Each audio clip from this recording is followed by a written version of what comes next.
Hello, everyone. This is Michael Gibbs. How are you all today? For those of you that don't know me, I'm the founder and CEO of Go Cloud Architects. And at Go Cloud Architects, we're an organization that's dedicated towards building high performance cloud computing and networking careers. Now, personally, I've been working in this whole tech field for a long time, but it wasn't always that way.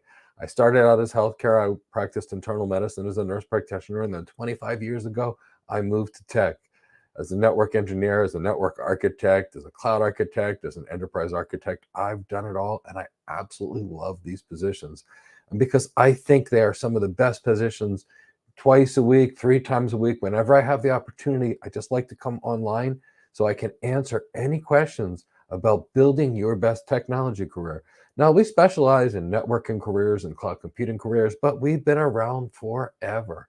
I mean, personally, I've coached people to get their first tech job for over 20 years.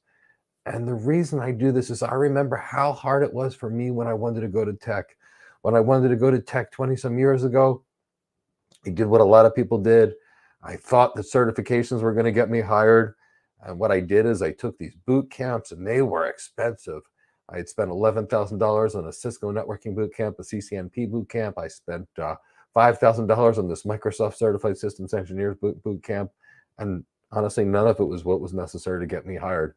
And then I finally figured out what was necessary and built a procedure and a process. And I've used that process forever to help people get hired.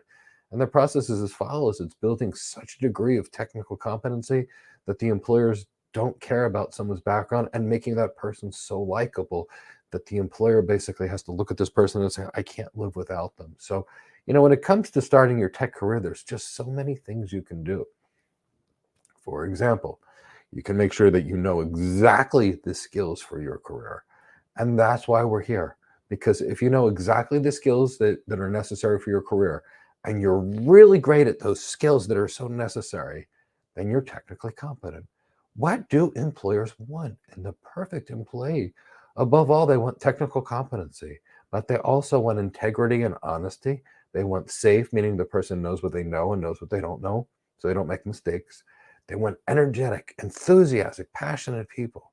They want team players and people that are willing to go above and beyond, and people that bring out the best in others. That's emotional intelligence. See, when you know these things, and you know exactly what these hiring managers desire, you know exactly how to position yourself when you're looking for your first cloud architect job or a solutions architect job. So that's why we do these things, and that's why we love to come online. So when you're beginning your career, or you're trying to get promoted in your career, if you know the things the organizations are looking for, you'll be much better prepared to get to your goals. So if you are what someone's looking for and you're really great, then you know. So if you've got questions on what you need to be great at to become a cloud architect, ask us. If you're looking to become a cloud engineer, that's great too. Ask us and we'll tell you how to get there. If you've got an interest in DevOps, we can talk about it. If you want to be a network engineer or a network architect, we can talk about that. But realistically speaking, we're just doing this to make sure you have the best opportunities so you can get started on building that career. Now, let's look to the crowd. We'll start going for questions. And if any of you have any questions, that's why we do these things. So bring your questions. We'll answer them and do anything we can to help you. So it looks like there's a question. Azel Smith, good morning. We're so happy to have you here. Question is, should I get an AWS or GCP certification? You're new to the cloud field and you want to be a cloud architect, you think, and you're new to tech. So Azel Smith, that is a great question. So let's first talk about what the job actually is, and then we'll talk about the certification. So many people desire to be cloud architects, and I think the cloud architect job is one of the best out there. I love it. But let's begin by describing the job. The cloud architect is not a cloud engineer. So the cloud engineer is a deeply technical person. Azel Smith, the cloud architect, is a hybrid person. It is half technical, half executive. So when you want to be a cloud architect, you have to understand that this is a customer-facing role, meaning you're not going to be behind a computer all day. It's going to be customer-facing. So customer-facing, Azel, means this. You're going to start with your client, and you're going to ask that client about their business. You're going to ask them about their goals. You're going to ask them about their legal environments, regulatory environments. For example, in healthcare in the US, we have HIPAA as it pertains to information privacy. But you have to find out all this as well. Then after you figure this out as well, you're going to have to design a technology solution that's going to improve the customer's business. And then after this as well, you're going to convince the customer they need it. Now, when it comes to certification, we really have to look at what is certification and how does the certification help you. Certifications, as a rule, do the following. They teach you the name of a vendor service and how to configure those services. So if you were taking an AWS certification, it would teach you how to turn on a virtual machine called an EC2 instance, or how to set up your storage, whether it be object storage, block storage, or file storage. That's the kind of things that's covered in certification. But what's not covered in certification, Azul Smith, is the actual work that we do as architects, which is design. So when it comes to wanting to be a cloud architect, there is as follows. There's the training piece, and then there's the certification piece. And they're kind of in opposite directions, but you need to do both. So Azul Smith, let's talk about what is the goal of the certification. The certification's goal is to get you a job interview. Certification will not get you hired, but it will get you an interview. And getting an interview is amazing because you can't get hired without the interview. And the better your certifications, the better the interviews you're going to get. Now, once you get that interview, it's up to you and your knowledge and your business acumen and your communication skills, executive presence, emotional intelligence, all that good stuff. That's what determines what gets you hired. But those certifications can and will get you an interview. So because that interview is so important, now we need to think about which certifications. So when it comes to certifications, Azul, first, we want you to get focused certifications. Meaning if you want to be an architect, get things that are in architecture, don't get things in sysops or DevOps because they're unrelated careers and that's going to make you look less capable. We want you to look more capable, so all focused in one thing. Now, because the goal of the certification is just to get you an interview, if we look at the AWS cloud as say 50% of the market, and we look at the Google cloud as say 5% of the market, by being able to do the Google certification only, if you did that, you'd basically miss out on 95% of the cloud jobs that are not GCP. So as much as I love the Google Cloud, and I think the Google Cloud is amazing, and I'm a Google professional cloud architect, and I love the Google Cloud. Like, I think it's one of the best. I think the AI machine learning capabilities of the Google Cloud is amazing, and it is a fantastic cloud. Love it. But 5% of the market, 95% is non-Google. So if I was thinking about getting my first certification, it would not be the Google one. Now, I also think the Google certification is the best one because it actually asks architecture questions unlike the others, but it's only 5% of the market. So if you want to get your first cloud architect job, I recommend it be a AWS certified solution architect professional first, or an Azure expert. And the last one that I would do would be the Google professional cloud architect. Again, great certification. Generally speaking, typically the Google jobs pay a little more than the other non-Google jobs, but hardest to get because there's the smallest number of them. So again, I would go with the AWS one or the Azure one, because when it comes to the certifications, what you're really trying to do is have an opportunity to get that interview and go with the ones for which there's much more audience, and that audience for which there's much more is the AWS one or the Azure one. So we're obviously thrilled to get to some more questions. If there's any more questions, let me know. LA Mix Mwenka. So good morning, excited to be here. We are happy to have you here as well. So LA Mix Muniska, Azul asked about architect. You say it's a hybrid field. I'm more hands-on technical. Would you recommend cloud engineer? I love troubleshooting. So your goal is to get to AWS and work with Amazon one day. Well, you can work with Amazon as either an engineer or as an architect, but you've got two options. So if you want to stay hands-on technical, that's not an architect. An engineer, a cloud engineer, is hands-on technical. Now, there are good things and bad things about being an engineer. As an engineer, you will be hands-on technical. As an engineer, there's lots of jobs. The challenge, LA Mix, is understand that when you're an engineer and you're hands-on technical, you're very far away from the actual money. And by what I mean by that is an architect like me goes and meets with that client We interact with that client. We figure out how to solve those customer business problems. We design it.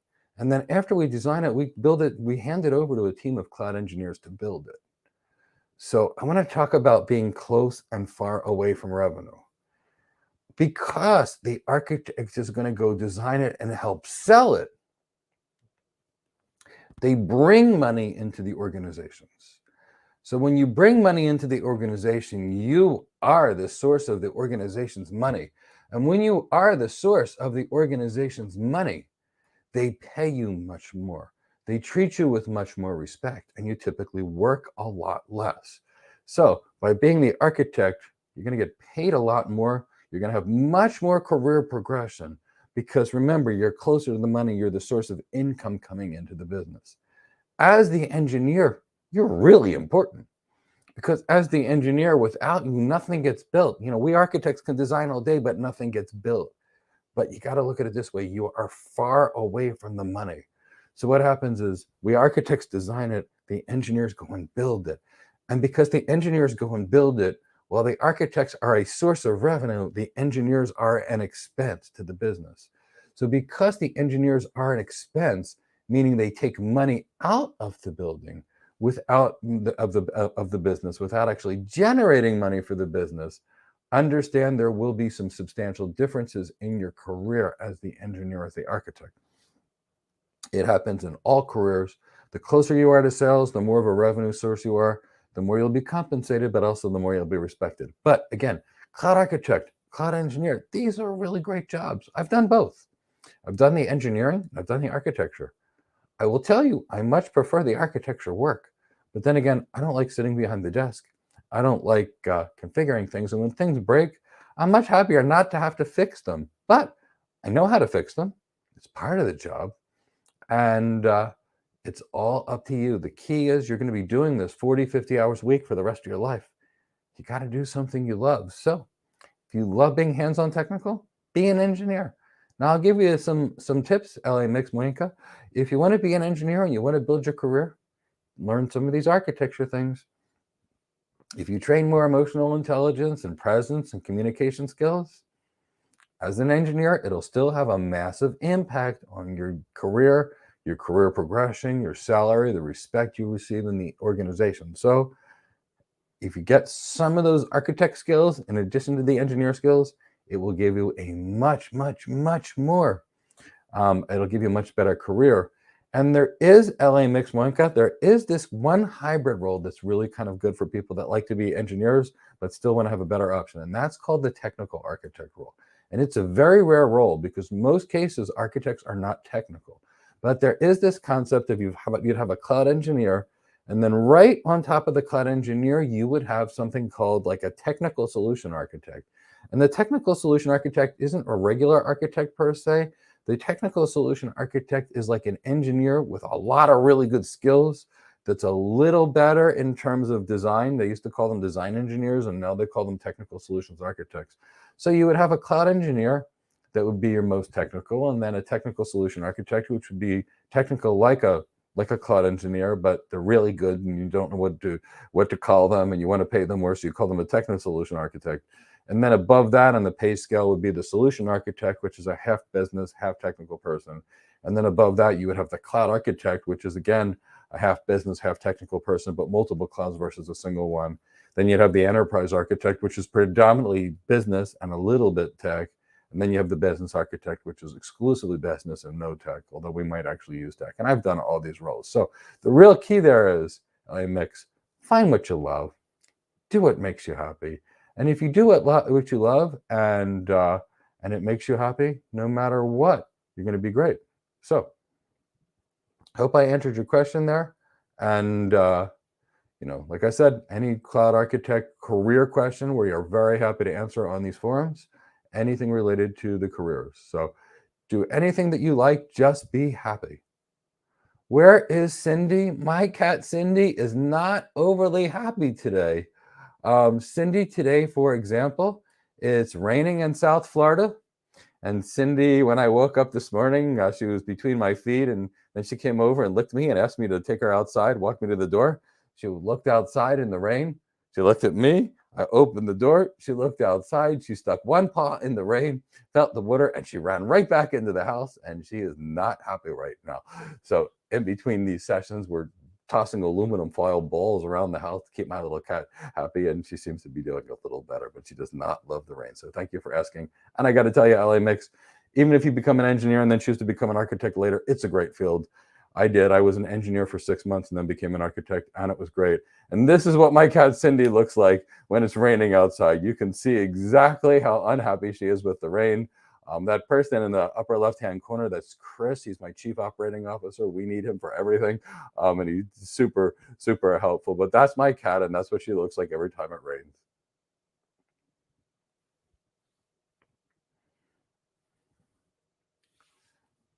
Hi, Ty. How are you today? Hello, Mike. I remember you often mentioned that how we should learn the cloud and not a specific cloud, and how to configure it is your question is, can graduations in your program get a cloud architect half without additional training? Yeah, my students do it all the time. My students graduate constantly. There's no additional training they need to do because, you know, people are going to additional training because they're not getting what they need to in their training programs. You got to remember, a certified solution architect professional course is about 20 hours of training. Our training for people that don't have a tech background is 500 hours. So it's 25 times the what we would consider intro level, which is the certified solution architect professional.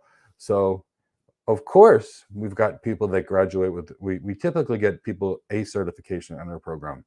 And that's the certified AWS certified solution architect professional, because we believe that's the intro level certification. But all of my students know how to work with Azure, Google, Oracle. If you can't work on the cloud and you only know one cloud, you're not going to be prepared for work.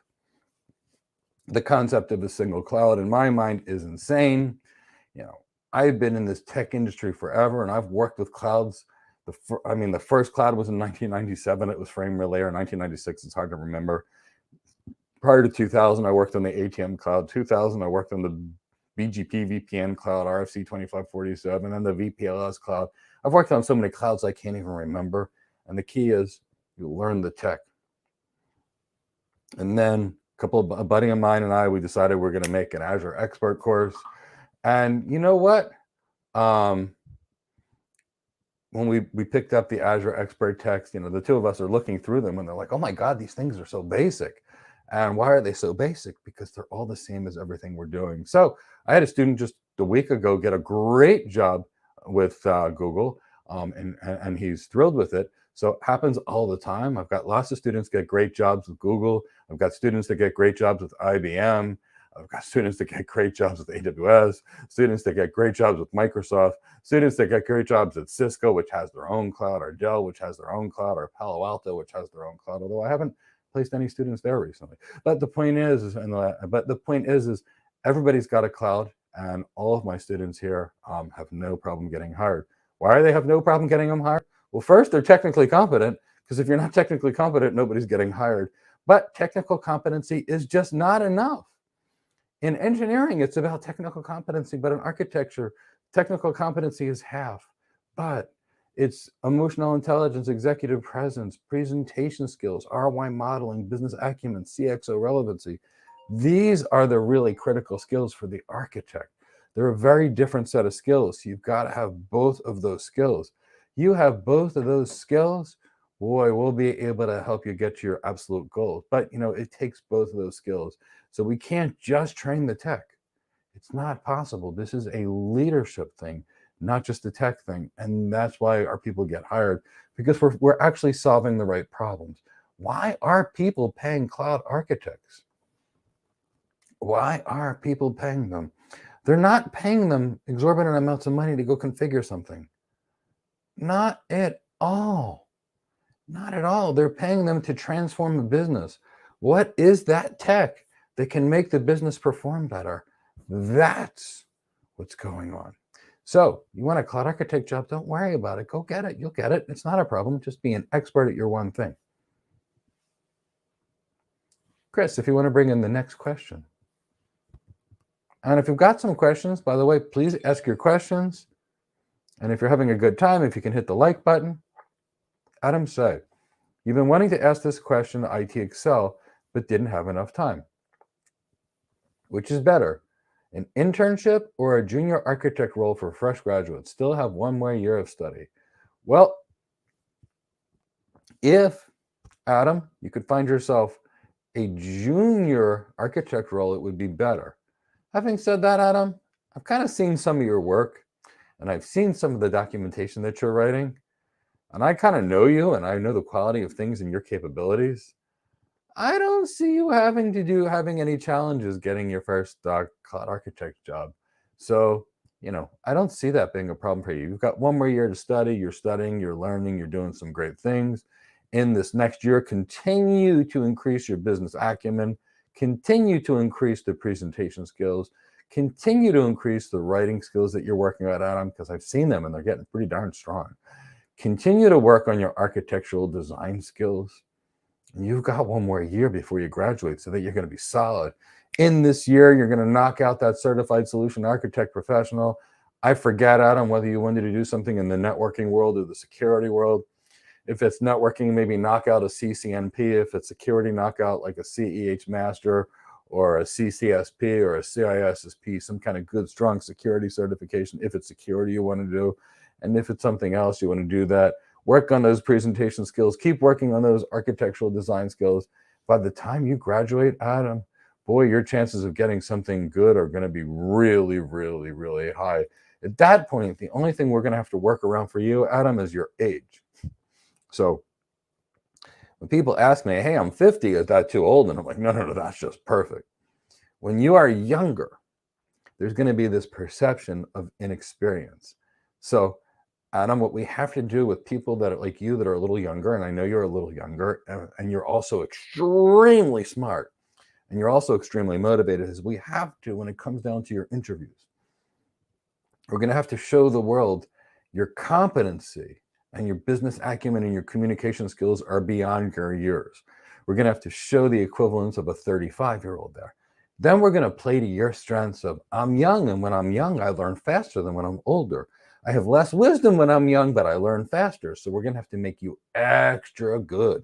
So Adam, you're going to have to be a little extra technically competent, more than the average. Because what's going to happen is we're going to get you your interviews.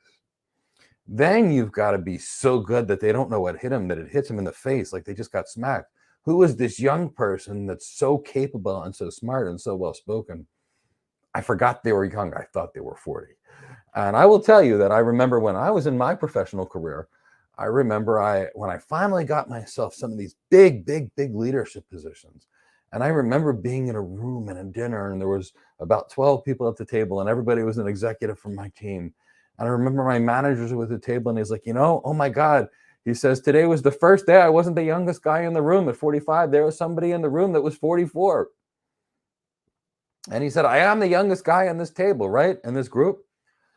And I was thinking, I'm like early 30s right now. And I was going to say, guess what? I'm in my 30s. And my executive coach and mentor was at that table with me that night. And she kicked me. And she shook her head and she said, and then after the fact, she looked at me because she knew I was going to say something. After the fact, I went over to her and she said, Michael, I don't want the world to know you're 32 or 33 or 34 or whatever I was. She said, if everybody here thinks you're 50, because of your maturity, your communication skills, and you have the job of a 50-year-old and you're being paid that of a 50-year-old, don't let anybody know about your youth. So, Adam, you're going to look young. So we're going to make you great. Keep studying. Keep becoming better. Do everything that you're doing constantly, Adam. Adam, I want to get you published. I want you to write some deeper papers, and maybe we'll co-author them with you. But, Adam, I want you to start getting noticed, write some papers. I want you to go out there and continue to do everything that you're doing. And by the time you get done school next year, you'll have everything. You'll have knowledge, business acumen, communication skills, executive presence, all the professional certifications, and a degree. So while everybody else is getting out there just learning, you'll be ready to work. So you're going to do great. I don't think you have to worry too much, Adam. You've got a lot of great things going for you. Build your network now. Asha. Is the keyword management service and IAM cloud service infrastructure part of a PaaS service? Well, I'm not really sure how any of this really pertains to careers, Asha, and this is kind of a career discussion. But is the key management service part of the AWS IAM service? The answer is yes. And regards to infrastructure as a service, platforms as a service, software as a service, I suggest you get rid of all of those terms. I don't think they're meaningful. Those terms are things that marketing companies made up to try and make things look and sound fluffy. The key is what is actually being done. Are you taking your things from the data center network and you're moving it to the cloud exactly as is, where you're rehosting them? Are you taking your applications and rewriting your applications for the cloud, for which you're refactoring them? So these are what you really need to think of. This is what the CEO of an organization is going to care about. This is what the technology professionals like me care about. What are you doing? And terms like IaaS or PaaS, I suggest you remove them from your vocabulary, because as an architect, we're not going to be able to present in terms of buzzwords strung together. These are buzzwords. They abusify what's going on. They've been created by the cloud companies to make you think you're just buying one thing. Hey, I'm just buying infrastructure, or I'm just buying a platform. But what is that platform? So they all have their own definitions, and I suggest getting rid of it. And yes, the key management service is an IAM service for the AWS cloud. But all the cloud providers have their own identity and access management services. And guess what? They all work nearly identical. So the AWS key management service is part of their portfolio, but they all have their own. And they're all pretty much the same. And guess what? For most part, for IAM, what we're all going to do is federate to Microsoft Active Directory anyway. That's kind of what the whole industry does. It's kind of odd. You can walk into enterprises and see Linux servers, Linux servers, Linux servers, Linux servers, Active Directory, Microsoft Exchange, and 1,000,001 more Linux servers. But that's how we're doing IAM. We're typically doing it on Active Directory. It will be Active Directory. Now, you will be using the key management service in AWS for lots of things, to encrypt S3 buckets, for your EBS volumes, for exchange of keys. So there's going to be a lot of use of the key management service. Absolutely, absolutely. But take it out of these infrastructure as a service, platform as a service, and really make it in your head clear exactly what it is. What is 50% of the job of the architect? It's to explain technology to people that are business people. So business people. So for these reasons, that's why we have to have such extreme communication skills, because that is a business-oriented role. So I hope I've answered your question there. La Mixmoenca, raining here in Fort Pierce, Florida. That's why it's raining here right now. I'm actually in Port St. Lucie, Florida, exactly. And it's definitely raining here, and my cat is not happy about the rain. Najee Ali. Is it necessary to purchase a server or workstation, or is workstation develop competency infrastructure like the Xenon you recommend in one video? Now, I'm assuming working on your own server is far more attractive to employees than having not done that. Oh, to employers. Okay, so Najee, here's the thing. When it comes to getting hired, you have to prove a couple of things. 50% is your technical competency, Najee. And the other 50% are these intangible factors, such as your energy, your enthusiasm, your passion, your willingness to go above and beyond. And of course, your safety, knowing what you know, knowing what you don't know. Organizations care that you have strong fundamentals, because if your fundamentals are good, no matter the challenge, you'll be ready to do. So, do you need to purchase a server workstation to develop competency? No. Now, I'll tell you why we use it, though. So I'm going to tell you this. If all somebody is trained is the name of a service and how to configure that service, they have no capability to be a cloud architect whatsoever. They will have no knowledge to do the job. If somebody does not have networking experience and data center experience, and they just do a certification, the AWS Certified Solution Architect Professional, they'll have no competency whatsoever in cloud architecture. Now, they may in cloud engineering, but zero in cloud architecture. And here's why. To get that competency, you have to understand architecture. And architecture is system design. System design, that's architecture. So architecture is different than configuration. Now, Najee Ali, system design is what you're going to be designing systems around the following principles: virtual machines, containers, security solutions such as firewalls, IDS, IPS systems, VPN concentrators, load balancers, block storage, object storage, file storage, These are the things that you'll be working with. You'll be working with Samba. You'll be working with NFS. I could go on. Active Directory servers. So, you have to know what these systems are. If you don't know what these systems are, you can't design them. If you don't have any of this experience on your resume of working with these systems, because these are the systems that you design as a cloud architect, if you've got no experience of working with these systems, you can't design them because you won't even know what they are to design them. So if you've worked in the data center, you've got data center experience. If you've worked in networking, you've been working on Cisco routers or Juniper routers or switches for the last 10 years, then you've got networking experience and you don't need any of this. But if you've got no experience in working with things in the network and the data center, and the cloud is nothing more than a network and a data center that's been virtualized, how? I mean, seriously, how are you going to get the experience and the knowledge of what these systems are? Because they're not contained in certification training. So we recommend people getting a server because employers want to see experience.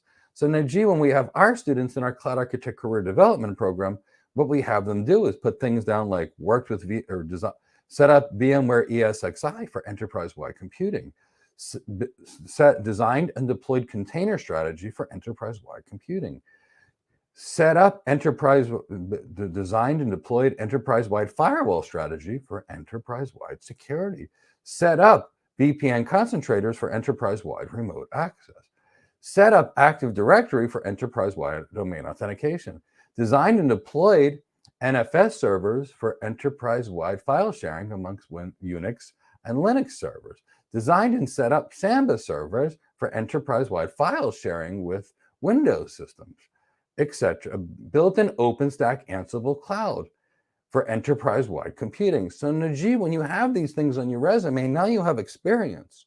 So why do we recommend it? Because first, I want you to have the knowledge, and two, experience. And then if you need to do some networking work, set up an EVE NG server, practice your networking. So is it necessary to purchase a server? Absolutely not.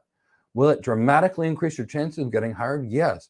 Will it give you a level of technical competency that'll raise your salary far, far, far more than the computer costs? Sure. So, Najee, I actually have included server access in our Cloud Architect Career Development Program. And what I did was as follows. I created a program to create cloud architects. And in this program, we do live training. Like today, for example, in 2 hours, we have a live lecture, and we're going to have 100 people from all around the world working on this cloud architecture. And we do it all the time. So we'll have live training twice per week. And in addition to the live training twice per week, we'll have our students do videos and demands. We've got about 350 videos that our students go through and hundreds of hours of work for people to do.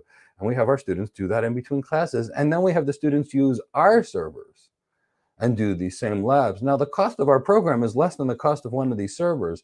And you'll do every one of these things, as well as have an alumni network if you're with us. But even if you're not with us, I recommend you get this kind of experience. And the only way you're going to get this kind of experience is if you've got yourself either a data center, and if you don't have yourself a data center, if you at least buy yourself a 16-core server that's Xeon with a minimum of 128 gigs of RAM and 3 SSD drives in RAID 0 or an NVMe drive. You'll work with your VMware ESXi, you'll build your containers, you'll build your firewalls, your VPN concentrators, build the cloud on this server, set up Active Directory, federate your Active Directory server. When you do these things in GLE, you got experience. And when you do this, you're capable. So look, it's half price to take my Cloud Architect Career Development Program and get trained and get hired than it is to buy your own server. And that's why we did it that way. We tried to make it really cheap. But I've been telling people to buy servers forever. And, if this was years ago and you could have bought a good server like that for $500 prior to the supply chain crisis and Chia coin mining, I would have said, get your own. But, right now, the cost of servers, we bought a lot of servers because I've been an IT futurist for years, advising customers where the future of IT is going.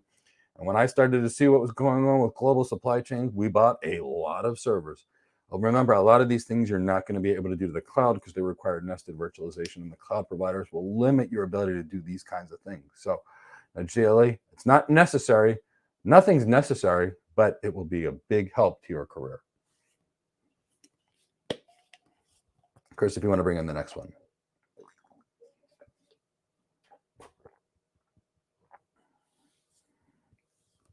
Adam, say, what are your chances of getting jobs from the US where you'll be working remotely? Adam, at your age, not very good. 5 years from now, I could see that happening anytime for you.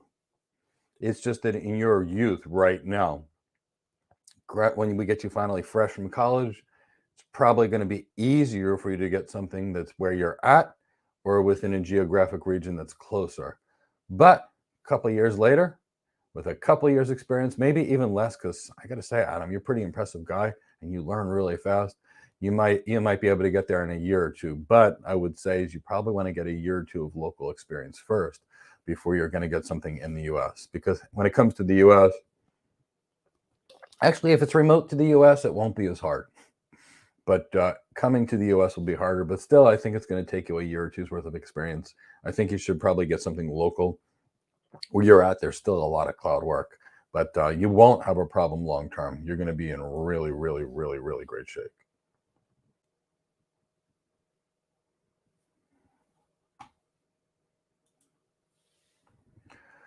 Adam, say, you were thinking of working as a generic cloud for a few years to get experience and move on to the security. Thanks again, Mike. Always offering great contributions to the community. So, Adam, say, I think that's a great plan. Do something generic, get some experience prior to moving into security.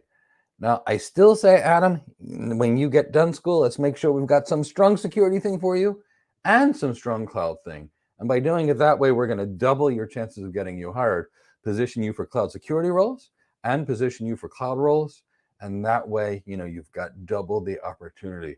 Because when you come at something with a deep security background and a deep architecture background, it might be easier to get that than the generic one.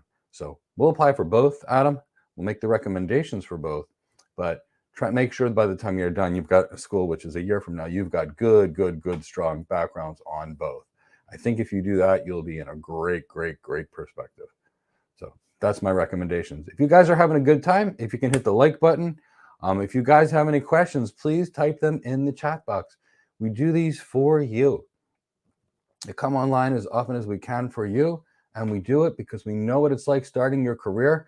And when you start your career, if you don't know where to go, you can bounce around, and we don't want anybody bounce around. The shortest distance between 2 points is a straight line, and we want to get you to your goals as fast as possible.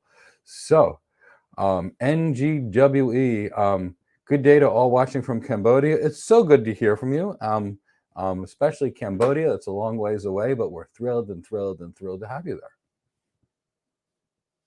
Pierre, if I find one with 24 cores and 72 gigs or more for $500, would this be correct? The answer is, I don't know, Pierre. So I have a rule when it comes to buying refurbished servers. At least 3 years old and no more than 7 years old. I typically look for servers when I'm using for lab purposes that are using the Xeon flavor E5-26XX-V3. Those are the servers that I'm typically using. I do use some of the E5 29XX V4s. I find them to be excellent. But once you get into that E5-26XX V3s, you're good. Personally, we're buying most of our systems with E5 26-70 V3s, although we've got a bunch of 2680 V3s and a bunch of 2690 V3s. We try and stay away from anything less than them. 2 E5 2670 V3s, and you've got a heck of a lab machine with 128 gigs around. So, Pierre, I don't know which version of the flavors they were. If they're from the X or W series that were like from 15 years ago, I'd say it's probably not going to meet your needs, especially if you want to build the cloud. If it's got the E5 26XX series V2, it's going to be tight. Prior to anything before that, I wouldn't recommend it. So that's why it's going to be really, really hard to find a good lab server for less than $1,200.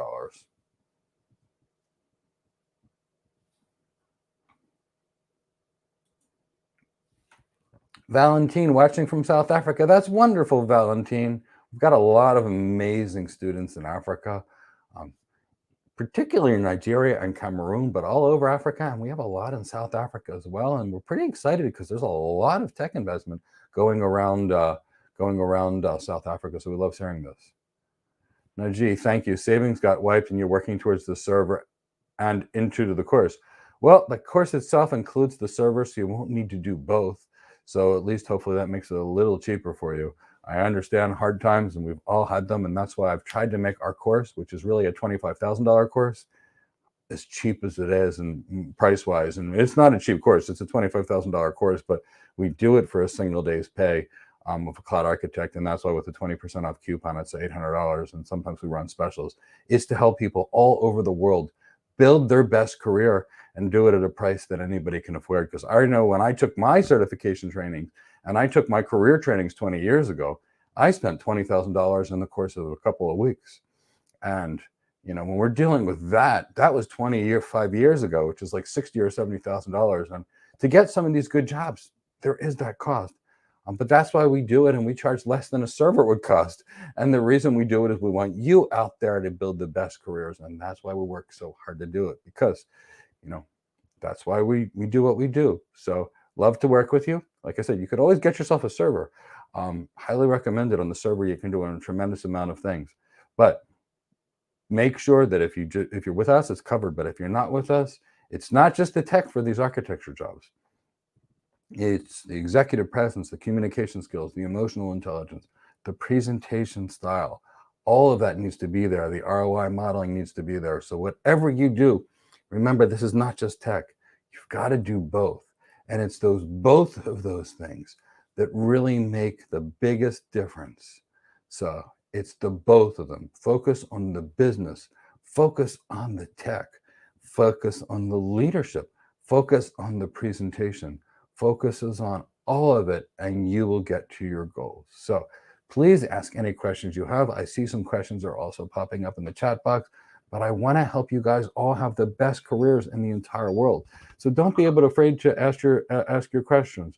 So what we'll have is the next question come up. Chris Daniel Kuti, what are your chances of getting a job with a cloud practitioner certificate or a solutions architect certificate in the US without any experience? So Chris, here's what I will say. We consider the AWS Certified Solution Architect Professional to be the basic minimum level certification for somebody to start being able to be hireable without experience. Now, I will say if somebody has the AWS Certified Solution Architect Professional with no experience and they choose to get a cloud architect job, I give them chances of 5 to 10%. And here's the thing, Chris Daniel Kuti, getting you a cloud architect job is easy. It's very easy. We do it every single day, and it is not hard. But here's the thing, Chris Daniel Kuti. In the certification, what they teach is the name of the service and how to configure it. Now, Chris, if you tell me what job you actually want, I can give you some more specifics, because I actually don't know the actual job that you're actually talking about. So first, I don't know. So we're going to work on the assumption of architect. And if you want a different kind of job, then I'll change it. So you're going to have to tell me if you want a different kind of job. But the certification itself isn't going to be enough, because the certification is going to teach the name of the service and how to configure it. Now, the job is the designing of the network from an end to end. The job, Chris, is to go meet with a client, to learn about the client's business, to learn about what's good in the client's business, what's not good in the client's business. Maybe the client needs to increase sales. Maybe the client needs to decrease expenses. So what you need to do, Chris, is have so much knowledge of business and so much knowledge of technology that you can literally meet with the CEO of a multi-billion-dollar company and then be able to ask them about their business, ask the right questions, come back and have the knowledge to come back and design a technology solution. Maybe the tech is networking, maybe it's servers, maybe it's RFID tagging, maybe it's Internet of Things. It could be anything, Chris. And you need to know what all of this tech is. Now, 90% of this tech is not cloud tech that you're going to need to know. It's network tech and data center tech, which is the same tech as the cloud. So Chris, if you learn the network and the data center, and you don't need, if you learn the network and the data center, and then you learn to present like an executive, and because you will get hired, by the way, Chris, and then you learn ROI modeling, and then you learn business acumen, and then you learn CXO relevancy. So you know how to present to the CEO versus the CFO versus the CIO versus the CTO versus the director of IT versus the hiring manager versus the engineers in the organization. And then you know how to present like an executive, and you know how to convince the customer to go buy your $1 billion solution. Then you'll get hired, and it has nothing to do with your experience. It has everything to do with your competency. But the question is you asked me based upon certification. What's taught in certifications, for example, the name of the service and how to configure it, has nothing to do with what we actually do as architects. So can you get hired with just a cloud practitioner? Realistically speaking, no. And unless you've already worked in sales for the last 20 years, and if you've been working in sales or tech sales and you have the cloud practitioner, it would be a good resume to help you get a sales job in the cloud. Otherwise, it's going to take a lot of work. It's going to take the development of business acumen, executive communication skills. It's going to take architectural design skills, network skills, data center skills, security skills. All these things are outside of the certification piece. But Chris, yes, we can get you hired. Yes, you can have an amazing career. And yes, you could and should be able to get a job with going from no experience to hired within about 8 months of good, strong training. So the answer is yes, you can. And we'd love to help you, but certification is not enough. And certification is not enough for anybody unless you've got a lot of experience, because certification doesn't teach the job, it teaches something else. So Chris, if you'd like to bring in the next question for us, and if anybody's got questions, please ask them. We love helping you. Valentine, do we have a CCNA course? And if not, is it in the pipeline as a standalone?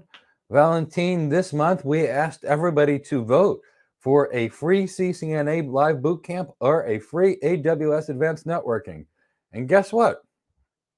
We are going to be doing a free AWS advanced networking bootcamp next week. So please register. Chris from my team will pop the registration link.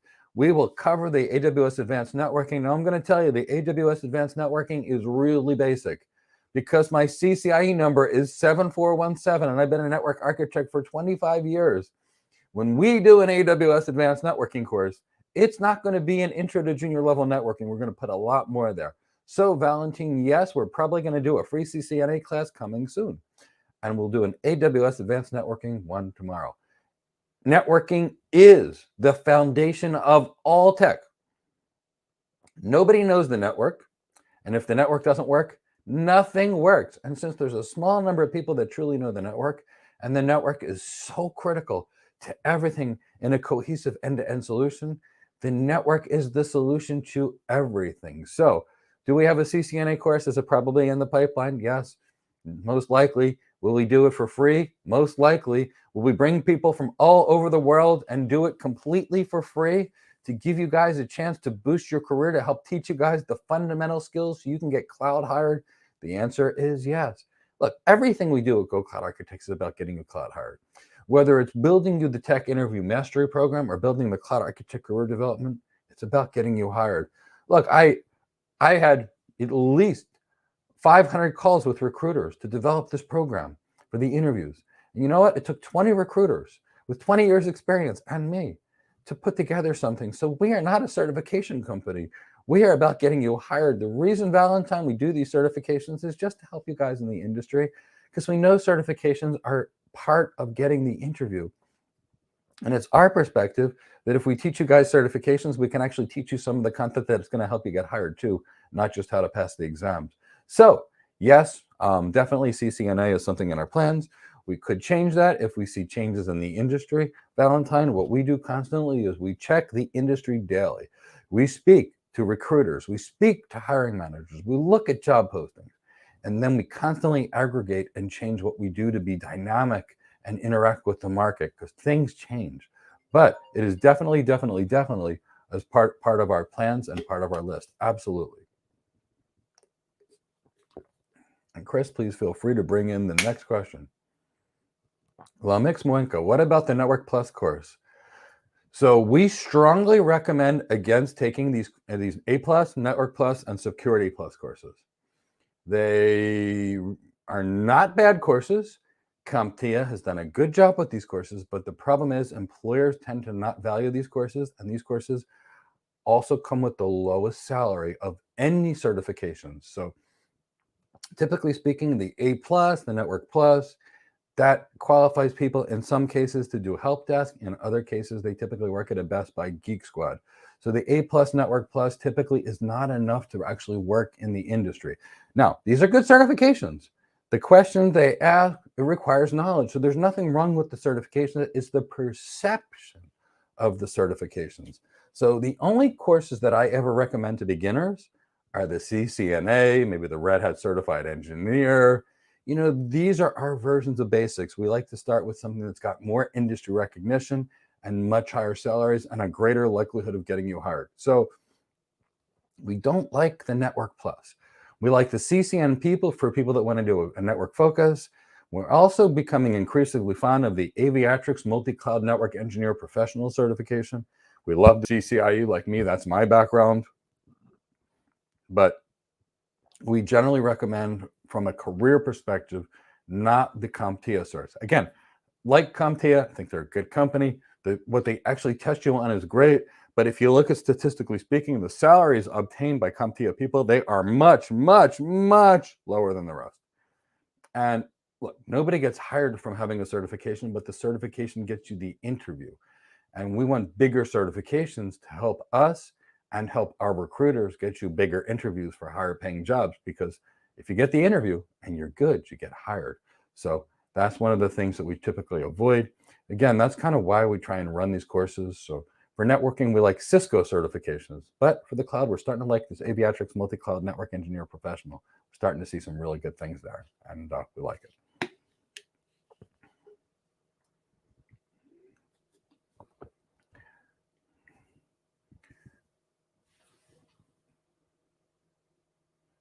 Now, when I'm looking at your name, I'm going to use a Greek pronunciation because I don't know otherwise. So by doing this, Chrisman 2012, do I feel the same way about the GCP Cloud Architect you're working on after getting your CCNA? Okay, if you're asking me the question if I think having the certification is enough to get hired, the answer is absolutely not. Now, the Google Professional Cloud Architect cert, I've done it. I think it's a great cert.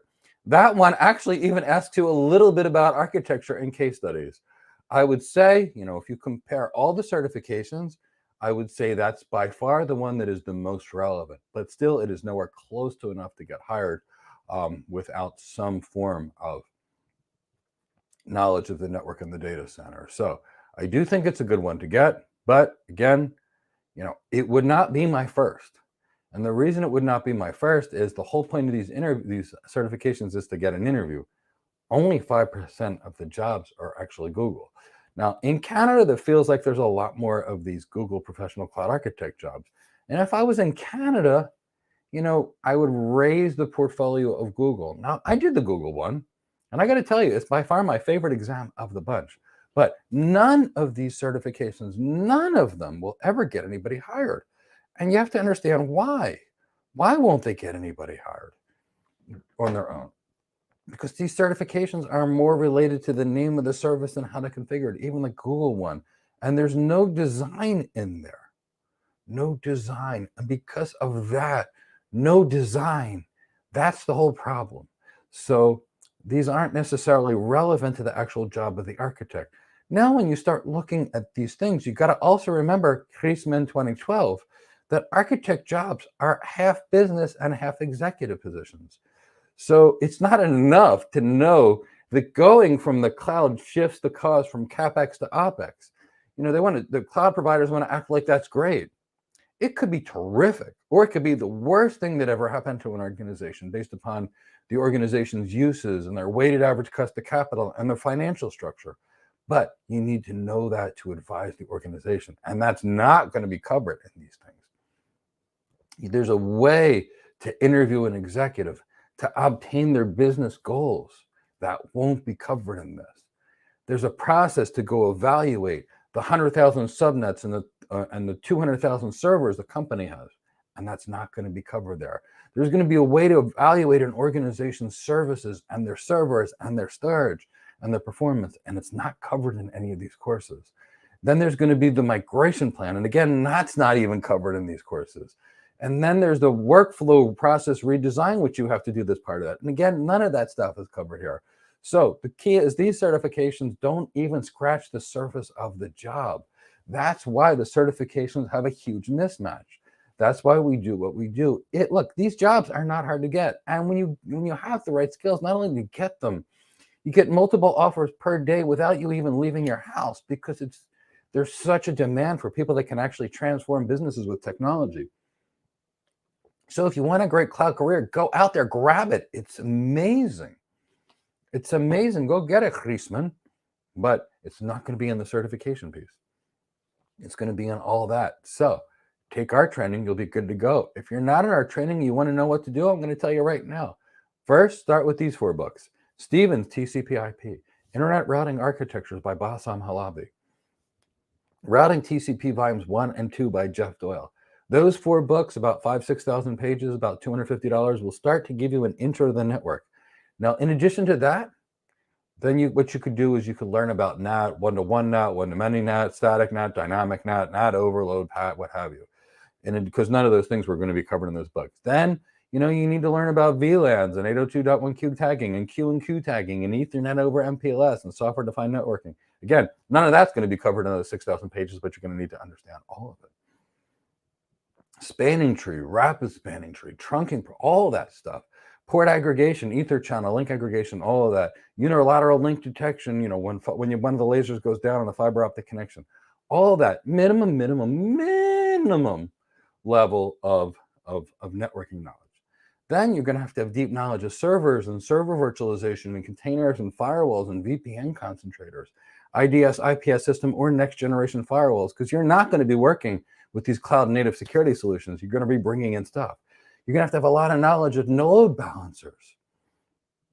And what's covered in these courses isn't even close. Someone like me would go to F5. It's going to take 1,000 pages of knowledge on load balancers. So look, it's a lot of knowledge. There's a reason these jobs pay as much as a physician or a lawyer. There's a reason, because it takes knowledge. Look, we took about 50,000 pages of training and boiled it down to what we put in our Cloud Architect Career Development Program. That's what it takes. It takes that kind of knowledge, not what you can put in this. I mean, seriously, we refresh our content constantly. Look at this. This is an Azure Expert Study Guide from zero to nothing. I mean, this is one book. I mean, this is a really great book, because we read everybody's books. We're constantly trying to see who does better. Like this Azure Complete Study Guide for both tests. But you got to look at it. It's very, very basic. I mean, this whole book itself is less than 1,000 pages. It takes about 50,000. We take those 50,000 and we summarize them into about 350 to 400 videos. Our students graduate with experience, without experience. It doesn't matter. They get hired because they're getting that knowledge. So just understand that the cert doesn't begin to cover it, but you can get these jobs. You will get these jobs. All you need is the right skill. So go get those skills and go get it, and you'll be fine. So I feel the same way about the Google exams and all the exams, and I've taken most of the exams, so we're very familiar with what's on these exams. Chris, if you want to bring in the next one. Valentin, Nutanix versus OpenStack. Which one do I suggest you learn? Valentin, this goes back to my philosophy. Learn the cloud, not a vendor. What I mean by that is, I love a Honda. Not the seats aren't too good for my back, but I love Hondas. My wife had one. It was really great. Actually, we still have one in Philadelphia. So, I drive a Honda. Then I get in a Mercedes. I drive a Mercedes. Then I get in a BMW. I drive the BMW. Then I get in a Toyota. I drive it. I don't go to special training. I learn to drive. So where people go wrong is they learn the single cloud. Instead of learning about load balancers, instead of learning about firewalls, instead of learning about hypervisors, instead of learning about containers, people want to learn EBS or S3. When people learn just the name of the service, like the AWS way, or the Google way, or the Azure way, they know the name of a service, which means they know Azure or AWS. I suggest you learn the cloud. And if you understand what the containers are and the IAM and what the load balancers are doing, you don't have to make a choice. You know them all. So it's not a Nutanix versus OpenStack. Now, I would say if I had to pick a cloud longer term, and I almost went over to Nutanix a while back in a leadership role, and I love Nutanix. It is an amazing cloud, amazing product. And, I think they're going to be successful, but OpenStack has got IBM behind it. It's got Ubuntu behind it doing their flavors of it. I think OpenStack becomes this massive, massive, massive private cloud. I think Nutanix and their interface, which is so elegant, and their simplicity and the reliability is so good. I think Valentine, we're going to see both, but OpenStack's free. So I think we'll see more OpenStack. Now, you can purchase licensed OpenStack and get the support from Red Hat. And let's face it, if I was going to be building an enterprise-wide cloud, kind of like the Verizon kind of clouds or the American Airline kind of clouds or American Express kind of clouds or all these big organizations that are using OpenStack, I think I'd be paying for support. Because when it breaks, I don't want to be Googling, a production network, how we're going to figure it out. So I would be paying for support, but I suggest that you learn the cloud. I suggest that you become an amazing cloud architect, and then you can work on any cloud, anywhere, anytime, and you'll always, always, always be in great shape. So if you've got any more questions, please bring them in. Ask your questions. We love hearing from you. If you're having a good time, if you can hit that like button, like, comment, and share with other people. Najee Ali, do I suggest entry-level people take the 16-week Cloud Architect course? Absolutely. You're prepping for a help desk position as your super entry level. Najee, with us, you probably don't need to do those help desk positions. You'd probably go straight into something much better on the cloud. So Najee, what we do is we take entry-level people all the time. I went from medicine to senior architect, actually lead architect at the world's largest ISP within 6 months' time. Now, we take you, Najee Ali, into our 16-week course. Now, I'm going to tell you this. If you've not worked in tech before, we'll take you into our 16-week course. We're probably going to keep you in that course for up to 24 or 32 weeks. Now, the thing is, when we take people with a background of tech, we can get them through, typically speaking, in 16 weeks. What I mean by getting them through is getting them hired in the end. So when we're dealing with people that don't have a tech background, we put them in the same program, but we keep them longer. And that way, the people that are in our program, they have more opportunities to do more architectural design. They will attend more classes. They ask more questions. They get to work with the team longer. And our students that have no background do incredibly well 6 to 8 months later. The price is the same. So what we do is we have people with no background come into our same Cloud Architect Career Development Program. Chris from my team will have a link to the program and a coupon. If it's not already there, I can't see from where I'm at. But the point is we take people in, but we keep them longer without a tech background. Now, I did have one person come through my program. He was with me. He had no tech background, and within 3 weeks, he was hired by AWS. He literally went through 80% of my course in the first 3 weeks, got a bunch of AWS interviews, booked a couple of private interview sessions using our special discount for our people, and poof, was hired within 3 weeks with no tech background, and he's doing amazing in his job. And a week ago, we had one of the Cisco people like me come through our program. Well, actually, he was in our program for less than a month, and he got hired. But the point is I'm going to tell you, on average, it takes 16 weeks for us to get somebody hired if they have a tech background, and it takes us 6 to 8 months, closer to 8 months on average for people without a tech background. But if you came in our program, we'd get you through, we'd get you hired, we'd get you trained up. Well, when I say we'd get you hired, we would do the following. We'd put you in our program. We would provide the right training. Now, if you attended those classes and you did the homework, by the end of that training, you will be hireable. And by the end of that training, when you're ready and we know you're ready, we'll call a series of recruiters and we will help you get hired. So I get students that graduate every single day by getting hired. That's graduation. We let people stay for a year. Graduation is either, they've spent a year with us or they've gotten hired. And the people that are graduating are the ones that are getting hired. They're getting hired all the time. But the point is you have to do the work. But we'll bring people in. We will give them everything they need. We'll give them the opportunity to attend live classes, ask questions. We will do all the teaching, all that's necessary to help people graduate and be hired. So do I suggest people from an entry-level course? Sure. Because you know what happens, Najee? When we get people, they're certified anyway.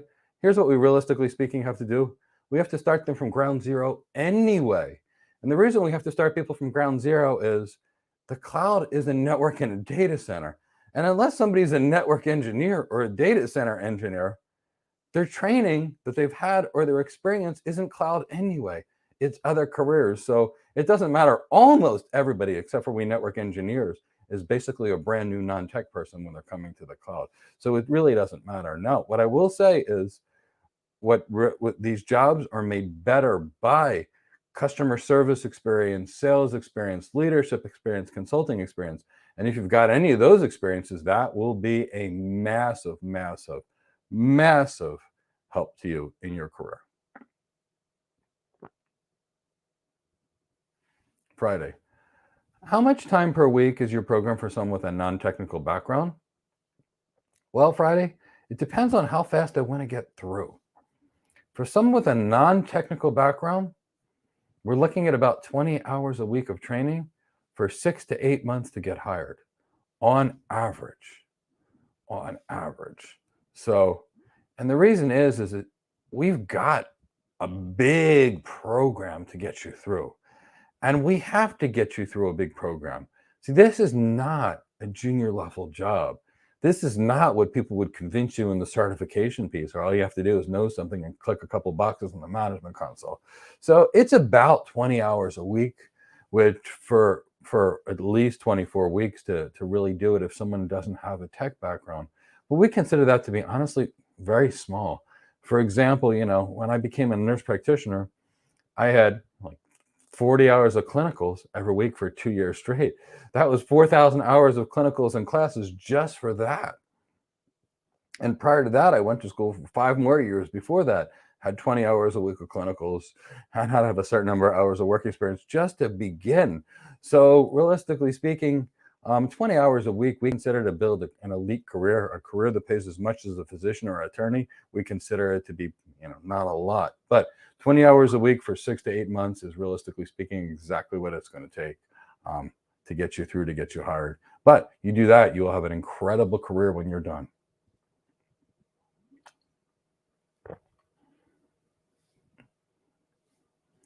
Friday, what would a cloud architect do by hour from 9 a.m. on a typical Monday?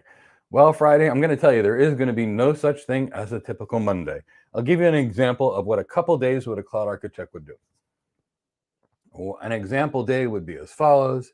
You might go to a client's site around 10 o'clock, have a meeting, take that client out to lunch, go back to your home or your office and go write something up for the rest of the day. You could have one day, Friday, where you're in your office and you're doing nothing other than research, and you're searching for stuff to help you craft the architecture that after the meeting with your customer. You could be responding to something called a request for information or a request for a proposal, where a customer submits a request for an overall architecture and it's kind of like a contract. They ask a series of questions, your features, your functions, your capabilities, and you're responding to these things. That's something you're going to be doing a lot of. You could be presenting to a large group of executives one day. You could be in a group of people where you're the leader and you've got a bunch of cloud engineers and they're helping you create a cloud architecture. You could be entertaining clients by taking them for dinner and drinks, and then after dinner drinks, you could be presenting. So what I would say is, 50% of your time is going to be writing and presenting, and 50% of your time is going to be designing and working with others. That's the best way I could describe it, because it's going to go in a lot of different directions. So, but it's not like it's a set job. It's not like a cloud engineer that's going to go to the office at 9 a.m. and be behind that computer till 7 o'clock at night, 5 days a week. And when things break, be there till 2 o'clock in the morning. These architecture roles are more businessy. They're more go meet with a client, go talk to the client, go buy the client lunch, go buy the client dinner, go buy the client drinks. All those things that the business executives do, that's part of your day. So not a traditional technical day, very different kind of day. These kind of days are much, much, much, much, much more related to presenting. So you could be doing things called executive briefings, where you'll either be in person or deliver a video conference to the CEO of an organization, along with the CIO and the CTO and a bunch of their directors and VPs, called an executive briefing. You'll do a lot of them. You'll be doing a lot of industry presentations where you'll be at a conference and you'll be speaking. You'll be doing a lot of customer-facing presentations. You're going to be doing a lot of documentation of the design. It's not just a Visio, it's a paper that goes along with it. You'll be doing a lot of sales calls. You'll be sitting with an engineering team that's going to be baselining systems. You're going to be the cheerleader for that engineering team, the leader for that engineering team. You're going to be buying dinners and drinks and taking care of the engineers to do it. So, I mean, all this stuff goes into the day. Note what you're never going to hear me say Friday. You never heard me say configure anything. You never heard me say code anything. You never heard me say get on hands-on on the tech. You didn't hear me just say any of this. That's where people don't get hired, is they train configuration. But we don't do any of that Friday. We don't do any of that Friday. And that's where people go wrong. And that's why people say, I can't get hired. And that's why people, when they come to us and they say, look, I don't have experience, that's the problem. It's not the problem. It's being matched up for the job. So if you're matched up for the job and you have the job skills, then you'll be hired. And you know, it's really funny because we architects Friday know exactly what we do. And I'm going to read off an article. Here's what happened. Chief information officers were asked, what do you want your cloud architects to do on a daily basis? So the reason this occurred is we started looking at all these ridiculous, I call them laughable joke job descriptions for the cloud architect. The cloud architect job description is probably the silliest thing I've ever seen. So what happened is you've got Gartner, and Gartner basically evaluates technology trends for everything, literally speaking, everything. So Gartner's evaluating technology trends, and they're looking at these job descriptions. So they start saying, hey, companies, what do you really want in your cloud architects? We know full well you don't want any of these things that are posted in your job. What do you want? So here's what's going on. When CIOs were asked, chief information officers, and basically you've got the CEO who sets the strategy and the CIO that executes the CEO's strategy with tech. So the CIO is the person that's effectively going to be signing your paychecks in tech, and they're the people that are going to hire you. Here's what they told Gartner that they're looking for, and this is published in CIO magazine. What's the goal of a good cloud architect is someone that can lead the cultural change for cloud adoption, develop and coordinate a cloud architecture, and develop and coordinate a cloud strategy. Now, in the same article, and this is exactly what I've done Friday for the last 25 years. This is everything that I've done. This is exactly how I've worked. And then what do people do on a daily basis? The cloud architect helps define talent with the necessary skills, assesses application software and hardware, creates a cloud broker team, establishes best practices for the cloud across the company, helps to select third-party cloud providers and vet third-party services, overseeing governance and mitigating risk, working with the IT security people to monitor privacy and develop incident response procedures, manage budgets and estimate cost, and operate at scale. So as you can see Friday, every one of these skills is leadership. So the cloud architect does not have a defined role. It's not like an engineer where every day you're going to do the same thing. Friday, as the cloud architect, you could be more like me. You could focus more on the leadership side, more on the business side, focus extra on your executive presence. I bias to be more of an enterprise architect, cloud architect. Why am I biased that way? The closer I get to the business, the more transformation I can do. The more transformation I can do, the greater the demand for me, the greater the financial rewards are for being there. So by being more business oriented and less technical oriented, I've got more opportunities. But there are times where the architect needs to turn on being technical too. So it's a key, it's having both skills, having those deep tech skills to back up on when you need them. But 80% of the time, you're not going to be going down those technical depth. You're going to be going down more the business depth. So if you have to bias your training and focus on anything, bias it on the leadership, on the communication skills, on the executive presence. Because remember, architecture is a team sport. If your leadership skills and your communication skills are good enough, you'll be able to build a team of the right people. You'll be able to ask the right questions of the client to be able to design the right thing. So Friday, I know I gave you a long answer because this is not a job where you have the same job every day. And I wanted you to understand. One day could be all presentations. One day could be travel. One day could be buying lunches and dinners all day long. One day could be writing. 5 days could be doing research, and we get to do all of it. And you know what, Friday? I've had a lot of jobs. Internal medicine, network engineering, network architecture, cloud architecture, enterprise architecture, business architecture. I got to tell you, this cloud architecture, enterprise architecture world is the best job I have ever had. I love it in every way, shape, or form. It's also the best one in terms of hours of any of the careers I've ever had in my entire life. And when I had engineering careers, Friday, early in my career, you know how long I lasted them? I'd have a job, I'd last a year, and it didn't matter. Companies were paying me incredible amounts of money. I was well treated. I even worked at a bank where you could take a limousine home if you worked past 6. And at 6 o'clock, the company bought us steaks and drinks. And then at 7, we'd take the limousine home. But I still wasn't happy there because I was behind a desk. And I am not meant to be behind a desk all day long. It doesn't make me happy. And that's why I love architecture roles. So Friday, great job, great career, be great at it. Do what you love and you'll be good to go. So now you know. And then Chris, if you want to bring in the next question. Valentine, 500 hours sounds like a lot. Is this time for videos or is this time frame including the labs as well? Valentine, about 500 hours total is what it takes, including the classes and including the labs. There are people sometimes that need a little more. There are people that I've seen get through with less, but about 500 hours. I would caution you and say 500 hours is very small. And while it does sound like a lot, it takes about 500 hours to become a paramedic.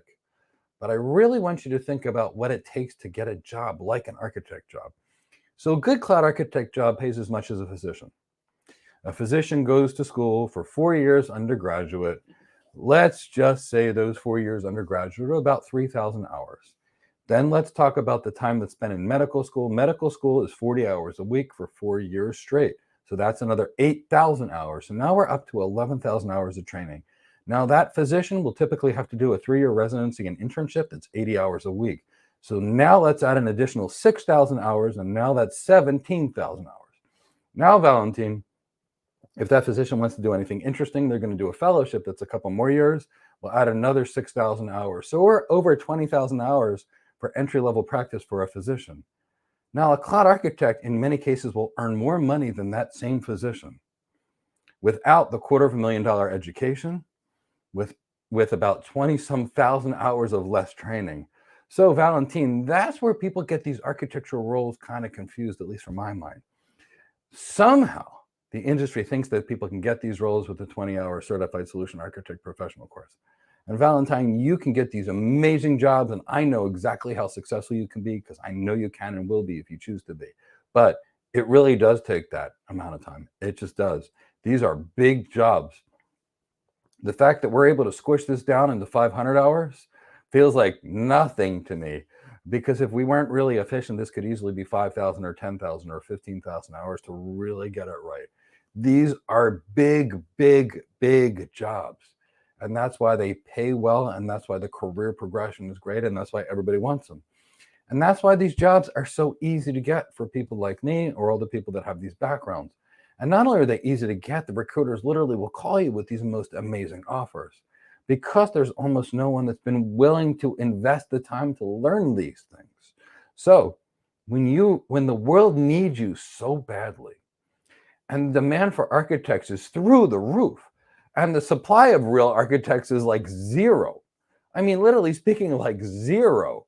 So if you are an architect and you've got good capabilities and you know architecture and you've got business skills, business acumen, executive presence, great communication skills, the demand for your services is sky high, sky high.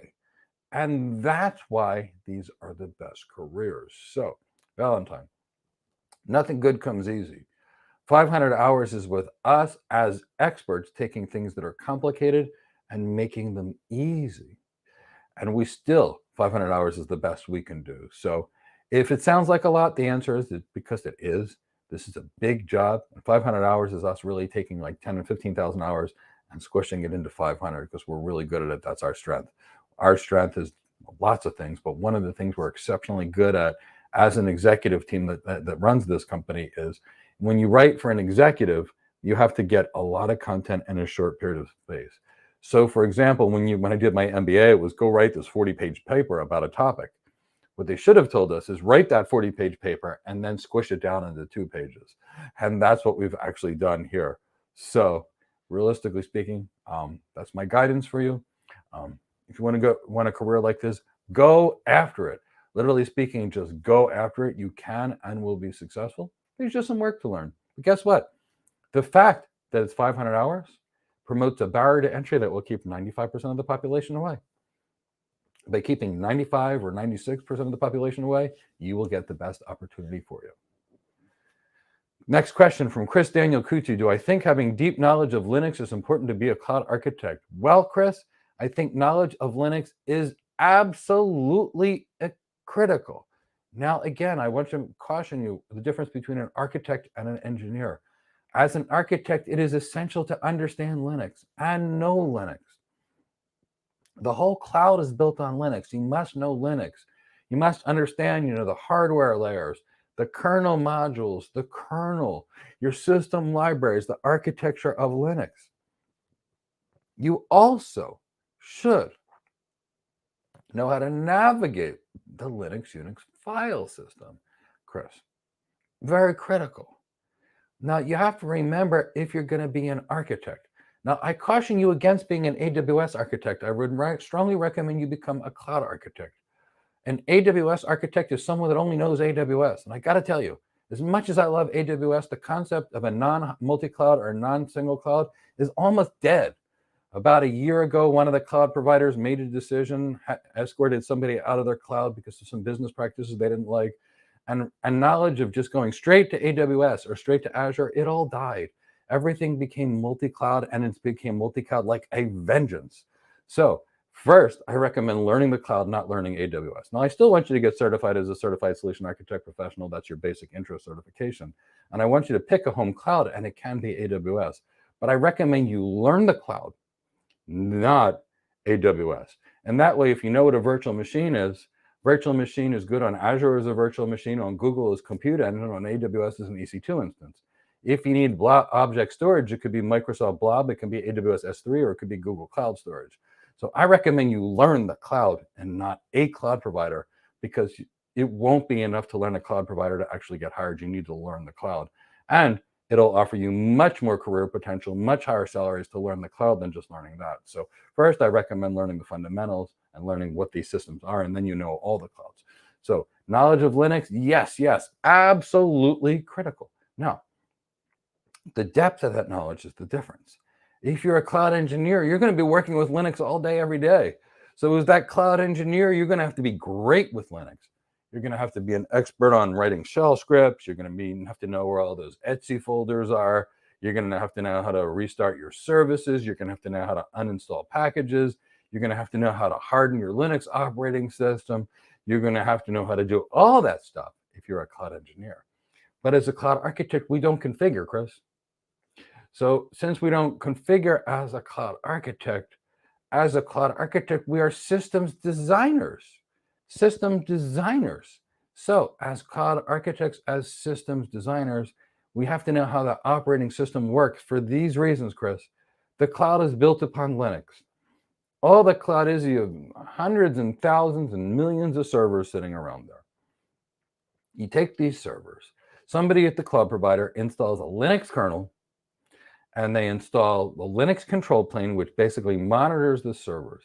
And all these servers then get managed by the controllers of the cloud. And then what happens is you create a virtual machine. The cloud controlling platform just determines where it's going to be. So all of these servers run Linux. The whole cloud runs on Linux. The world's supercomputers, almost all of them, run on Linux.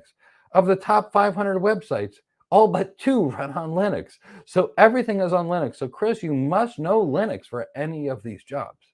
But if you're going to be an architect, it's more going to be architectural knowledge of Linux, the things that Linux can do. If you're going to be a cloud engineer, it's going to be more about configuring the Linux, building the Linux, or administering the Linux. So having deep knowledge, it's going to depend on what knowledge is. As an architect, it's going to be deep knowledge in design. As an engineer, it's going to be deep knowledge of the command lines, the configuration, the administration. Exactly different things. So if you're having a good time, if you can hit the like button, subscribe to the channel if you're not a member already, we'd love to hear from you. Friday, the less you have to be in front of a computer screen, the better. I agree with you. Enterprise architecture roles are very likely attractive to you. How can you secure this role with a non-technical background in the program? So Friday, what you would typically do is the students would take our program. When they would get through our program, they would do the following. In their career development program, and we help everybody build a career development program, we bias that program to be a little more enterprise architecture work with the projects that we do. Now, we'd still probably have you get that cloud architect job as your first tech job. The reason we like the solution architect job or the cloud architect job for the first one is it gives you an experience to do those end-to-end system designs, and it'll give you a chance to hone your, what's the word I'm looking for, your executive presence, communication skills. It puts you into a company that may be willing to spend $20,000 to $50,000 to polish up your communication skills for these enterprise architecture roles. I will tell you, it takes a lot for these. I will definitely say that. But that's what we would do. I've got lots of students that I'm biasing towards leadership positions and enterprise architecture roles. So the key to doing that is we do 50-50 for, 50-50 in our tech and our, and our leadership in terms of training hours for the cloud architect. We still need the same 50% tech Friday, but we need about 30% more business, executive, and communication skills for the enterprise architect. So we need you to do a little bit more business acumen work. And we've got processes and procedures where we could give you the experience and the opportunity to do those inside of our cloud architect career development program. The enterprise architecture roles are my favorite.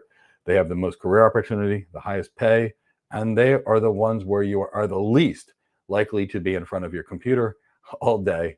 And because they're closer to the executives, they have much more career potential.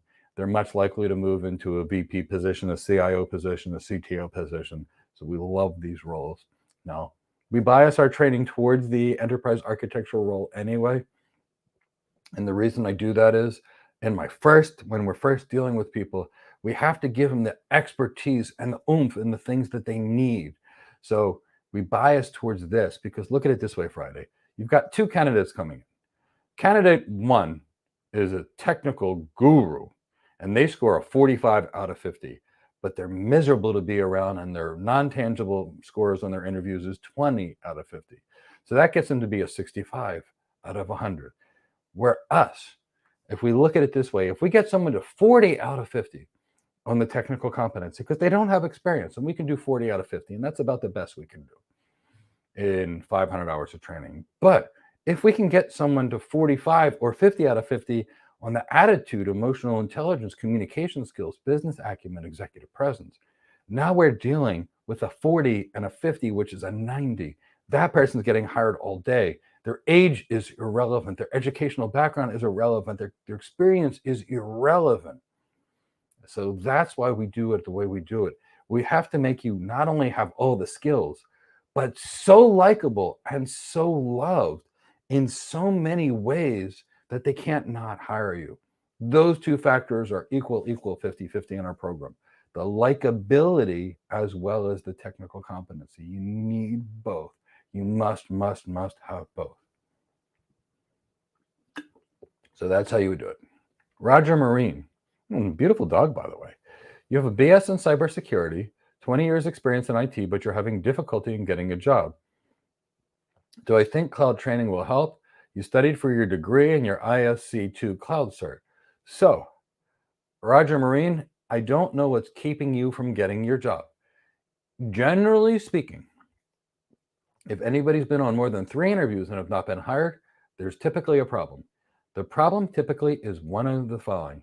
It's either technical competency, it's typically attitude, or it's typically communication skills or interview skills. So it's typically one of those things. Now, I will tell you this. I don't know what they are. I will tell you that if we can fix someone's executive presence, emotional intelligence, attitude, energy, enthusiasm, it increases their likelihood of getting hired dramatically.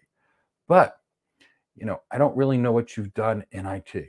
So if you can tell me what you've done in IT, I can definitely give you some guidance. Because you said you've got a degree in cybersecurity, but I don't know if you've worked in cybersecurity. Then you said you've had 20 years in IT. So we can easily get you a cloud job. That's not really a problem. The question is what you actually need to learn. So, when you're in school and studying cloud, that's not really cloud. And what I mean by this is we take the graduates constantly from these master's degree programs and then we teach them the cloud. When people take cloud training programs, they're learning a lot of Python and they're learning what do you and they're learning a lot of scripting and they're learning little bits of how to configure the cloud. But typically speaking, that's not enough. We're typically looking for something that's very deep. So Roger, I don't exactly know what your skills are yet. So I will say this, if you're saying you're 59, does your age matter? It does not matter at all. And at 26, does your age matter? A lot more than when you're 50, 50, 59. But here's the thing. Chris from my team is going to put a link to a video that we made about age. In many cases, it's a lot easier. I'd say our optimal age for the cloud architect role is between 45 and 55. That's optimal. Now, having said all that, we've got lots of 30-year-olds and 25-year-olds that get these roles as well. And here's what you have to do, and Chris from my team actually will be there. So the first thing so you've worked in support for Dell. That gives me a lot of things. So Roger, that's going to give us that explains a lot of what we need to do. So Dell is a computer company and tech support is just that. So Dell, for example, makes servers, they make workstations, for example, and all that stuff is good. That's what they do. Now, you got to look at what we do as architects, though. It's servers, which is part of it, but it's also the network and it's also the storage. Now, Dell's got some great storage with their EMC acquisition, so you might be familiar with storage area networks. If not, you would need to be. The server piece at Dell, I'm sure you've got some VMware background. I'm sure you've got some Linux background from there. It's that networking component, though. And Dell does have some basic networking, but you're not going to have the BGP experience from Dell. You're not going to have the OSPF experience from Dell. You're not going to have the layer 2 tunneling experiences from Dell. You're not going to have the spanning tree kind of things from Dell. You're not going to have the heavy NAT kind of experience from Dell. You're not going to have the design experience in Dell. So Roger Marine, that explains everything. When you're in support, support has its brand. And when you want to be an architect, you have to have an architect brand. So what we'd have to do with someone like you that's got 15 years experience doing support is we have to elevate your brand. So lots of things would have to occur. First, we'd have to teach you system design. And we could easily do that. As far as your age, if you have a couple of gray hairs, it's a good thing because it shows the employer wisdom. The fact that you've got a big brand like Dell for 15 years on you, again, is good. Studying some Cisco would be relevant if you knew network design, BGP architecture design, OSPF architecture design, traffic engineering design, QoS design, not config T in serial 0/0 IP address, no shot. That's not the kind of networking background. We're talking about the design of the addressing scheme for the enterprise. This is the experience that really matters. So, there's that. So you would need to pick up on that. The next thing is we have to get rid of the support brand.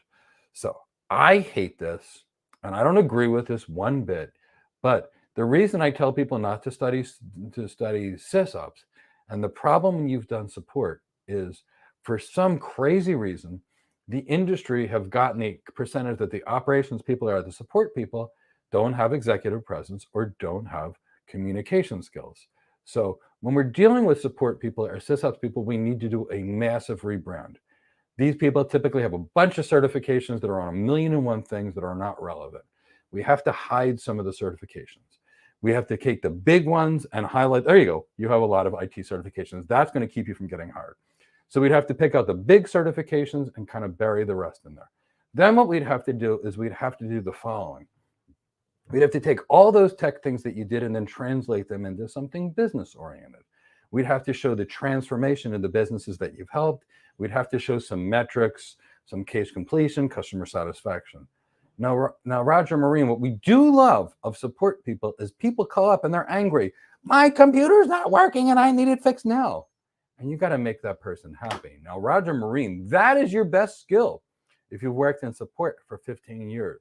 When your resume can show that you can delight customers and you have design and you've got experience impacting organizations, and we take those 18 certifications and maybe we give you the CCNP and the AWS Certified Solution Architect Associate, or maybe a CISSP, combine that with the Certified Solution Architect Professional. Now we're talking about things. But we'll get rid of certs that are there like Security Plus or Net Plus if they're there or if they're not there. We'll get rid of all the associate certifications that are irrelevant. Focus you on the big ones. You got a degree in cybersecurity, awesome. Focus on the big cybersecurity things that are awesome. So realistically speaking, there's there. So first we undo the support brand, which support can be a great training ground, but we have to undo the support brand. Then we have to undo the brand that comes from support, which is people getting 1,000,001 certs, because in support, people want to get out of support. But the problem is they're getting out of support by trying to do certs, and it's not the way to get out of support. So I love support. Support makes the world go around, but in support, you've learned the customer experience. So Roger Marine, what you really want to do is you want to tease that out. Then you're going to have to change your LinkedIn profiles, change your resumes to make them more of an architect. I got to tell you, when I've got people with 20 certifications, I've got to get rid of half of those certifications to get them hired. When people list all their technical skills on the top of their resume and they wonder why they get deep technical interviews, not architecture interviews, that's why. So what we'd have to do is get you some depth on 2 or 3 things, knock down your resume, build that brand for you. And this is the kind of thing we do in our Cloud Architect Career Development Program. And then the world is your oyster. You've got 20 years experience.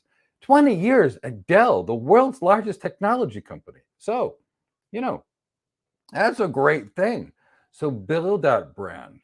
Build the brand, show the business transformation. Show the transformation of what you've done. Show your expertise in delivering customer experience. Tease the business transformation. Tease out the working groups that you're working with. You do that, Roger Marine, and now you're somebody special. Now the world needs to talk to you. So that's why when people say, I want, which certification should I get? I'm like, no, let's figure out what you want. Let's build the brand. Let's build the portfolio. Then get some interview training. And we've got some phenomenal interview training. We also have a really great program to get people that called the Cloud Architect Career Development Program. And we'd love to work with you. But do something like that. Get that kind of knowledge and go get yourself cloud hired sooner rather than later. Dell is a great company. Company runs on spreadsheets somehow, but it's a great company and it's a great brand to have on your resume. So hope I answered your question. Sammy, you're 29 and your background is customer service, sales support. You sell software insurance and you don't have a degree. What do I recommend? Actually, you have an unbelievable background. So I got to tell you, the easiest people for me to get hired are the people with the sales background, because the sales background has lots of customer service. There's usually some executive presence. There's some business acumen, so that's typically good. What I would do is, if you went to our program, it would take us about 8 months to get you through, but we could get you hired. So if you train with us, great. If you don't train with us, make sure that you learn about the network and the data center in depth, because you're going to have to design these roles. Now, I'm going to tell you, I don't know where you live, because that will have a big impact. I will tell you that our entry-level students are typically taking roles between $120,000 and $160,000 entry level, like as their first tech job. And I will also tell you that with a couple of years experience, if you focus on the business side, the leadership, the business acumen, the executive presence, $300,000 to $400,000 a year jobs are easy for you to get if you focus on that. So, Sammy, why do I focus so much on the business piece as opposed to the tech piece? Because you're asking me about salary, and the salary of a technical architect would go from 120, 150, 180 to be the best technical people in the world. It's going to peak at 200 or less. But Sammy, When you're dealing with business acumen and leadership skills, the sky is the limit. You'll get $300,000 job offers without even looking for them or more. Companies will want you to be their digital transformation specialist. So love that sales background. Love that fact that you've done support. Love the software background. Love the fact that it sounds like you're in Utah, because I think I just saw that pop up on the screen. Chris sent it to me. So you're in a place which is really, really great. So Sandy, that's what I strongly would do. I would focus on building the network, the data center knowledge. I would also, if you're not used to closing deals over like 40 million or so, I'd make sure I got some extra business acumen training, because there's a difference between closing deals of less than $1 million and more than $1 million. And when you're above $1 million, it requires a lot different sales cycle. So I would say that would be some additional training. Again, the presentations training, the executive presence, emotional intelligence. These are the critical success factors for these jobs. So I'm not sure if there's any other questions that are here. In the meantime, please bring in some questions. Christian, does studying for CCNE help your cloud architect career? If so, yes, and how? Well, it is a huge, huge, huge help to your career. First, Christian, I think you need to understand this. If the network doesn't work, nothing works at all. Nothing will work at all without the network. And guess what? 90% of the people don't learn the network, and you can't design a cloud architecture without knowing the network. So Christian, it'll be pretty much impossible to get hired without having good knowledge of the network. So the CCNA is kind of a nice intro to networking. Because the cloud is just a network and a data center that's been virtualized, and that's really it, a virtualized network and a data center, you have to know the network. So you'll need to know the networking for connectivity to the cloud. You'll need to know the network for traffic engineering. If you don't design the IP addressing scheme, the cloud will break. If you don't understand the transmission technologies, which ones to use when, the cloud will break. If you can't engineer your traffic properly and you've got 2 links and you've got out of order data, none of your traffic will work. So realistically speaking, I wouldn't hire anybody that didn't have a networking background. And for the most part, most cloud providers won't either. They won't hire someone that doesn't have a network and a data center background. So the CCNA can help your cloud career by doing the following. It will teach you the fundamentals, the IP addressing scheme, by the way. It will help you understand the basic routing. It's not deep enough, for example, but it will help you understand the basic routing. It will enable you to look much more attractive to employers. So does the CCNA help you? Absolutely, by teaching you the fundamentals of the cloud, the fundamentals of the cloud. So realistically speaking, that's why we love the network. What is the cloud? The cloud is a virtualized network and a virtualized data center. So if you want to be a good designer of it, learn the network. What is the network? The network is a virtualized network and a data center. So because of that, these are our things that we highly recommend. So we can only go to 11 today, but based upon some things that are going on. But you know what? We've got time for a couple more questions. I see a few more questions that popped in. D-Duke, you're 22 and you got a starter IT job 2 years ago, and you're wanting to go down the cloud architect career. Should I stay at your help desk job and continue to get certifications? You're in Utah, by the way. D-Duke, I recommend that you learn how to become a cloud architect. Now, certifications will not teach you how to become a cloud architect, but they will at least help you get an interview. So D-Duke, if you want to go become a cloud architect, I recommend that you learn cloud architecture. Cloud architecture is systems design, and none of that is covered in certifications. But I don't recommend quitting your job to go study for certifications. The fact that you have a job will make you look much, much, much more attractive to employers. And the fact that you have a job, even your starter job, will mean far more to employers than any certification. So if you're 22 and you want to get one of these jobs, first, you're going to have to learn the network. Then you're going to have to learn the data center. Without knowledge of the network and the data center, there is no cloud. You need to know servers, server virtualization, containers, firewalls, load balancers, VPN concentrators, file sharing protocols, block storage, object storage. Without real depth of this, you can't do the job. And knowing that object storage is S3 is not depth. Being able to have a 3-day conversation with a storage area network manager for 3 days straight about their 5 petabytes of object storage and what it looks like and how they've structured it and what the metadata environments look like, that's what you need to know. So what I would say is, you want to be a cloud architect? Go be a cloud architect. We can help you get there on our cloud architect career development program, or you can be one on your own. But go learn the network and the data center design. Learn BGP, learn OSPF, learn Ethernet over MPLS, learn 802.1q tagging, Q and Q tagging, spanning tree. This is all part of it, and these are the things that will never be covered. Learn how QoS works. Learn how you can segregate your network with route filtering. All this stuff is going to be things that you're going to have to do. How do you design the optimal server virtualization? What do I think about doing these kind of things? These are the critical things. So you want to be a cloud architect, Duke? Look, getting that AWS Solution Architect Professional, which is an entry-level cert in our mind, will help you get an interview. But that's only 10% that's necessary to get cloud architect hired. So you want to get cloud architect hired? Go do it. Learn some networking. By the way, next week, completely free, we're going to do an AWS Advanced Networking course live on our YouTube channel.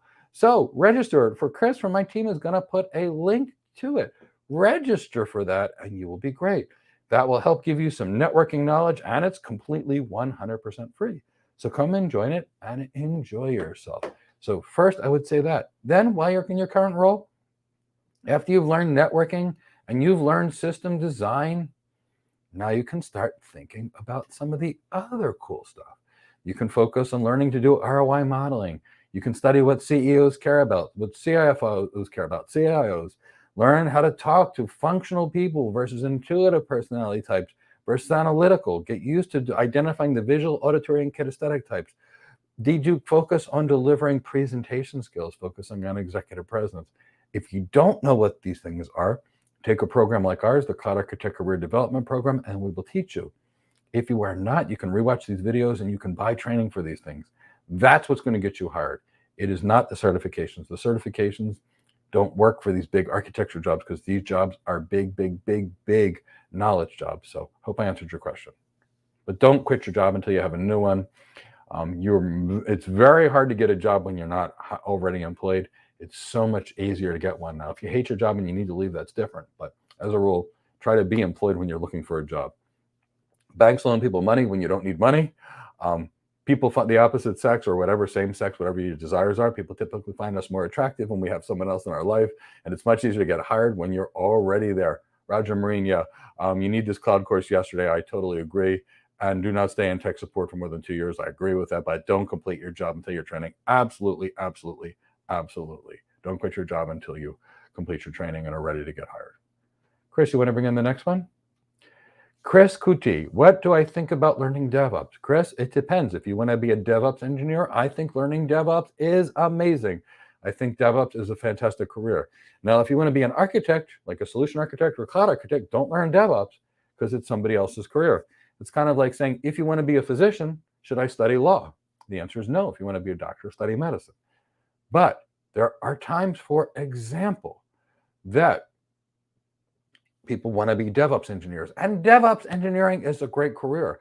I think DevOps engineering and automation is so good to let you know that I'm actually working with Sandeep Das, and we are making a How to Get Your First DevOps Job program because I think DevOps engineers careers are amazing and I love them. But just know this. If you want to be an architect, don't study DevOps. If you want to be a DevOps engineer, study DevOps. If you want to be a maintenance person, which is SysOps, study SysOps. If you want to be an architect, study architecture. That's the way you do it. A martial artist, an Olympian, doesn't spend all day doing ballet. They study martial arts. So do what is your career and you will be amazing and you will build the most amazing career. Chris, do you want to bring the next one in?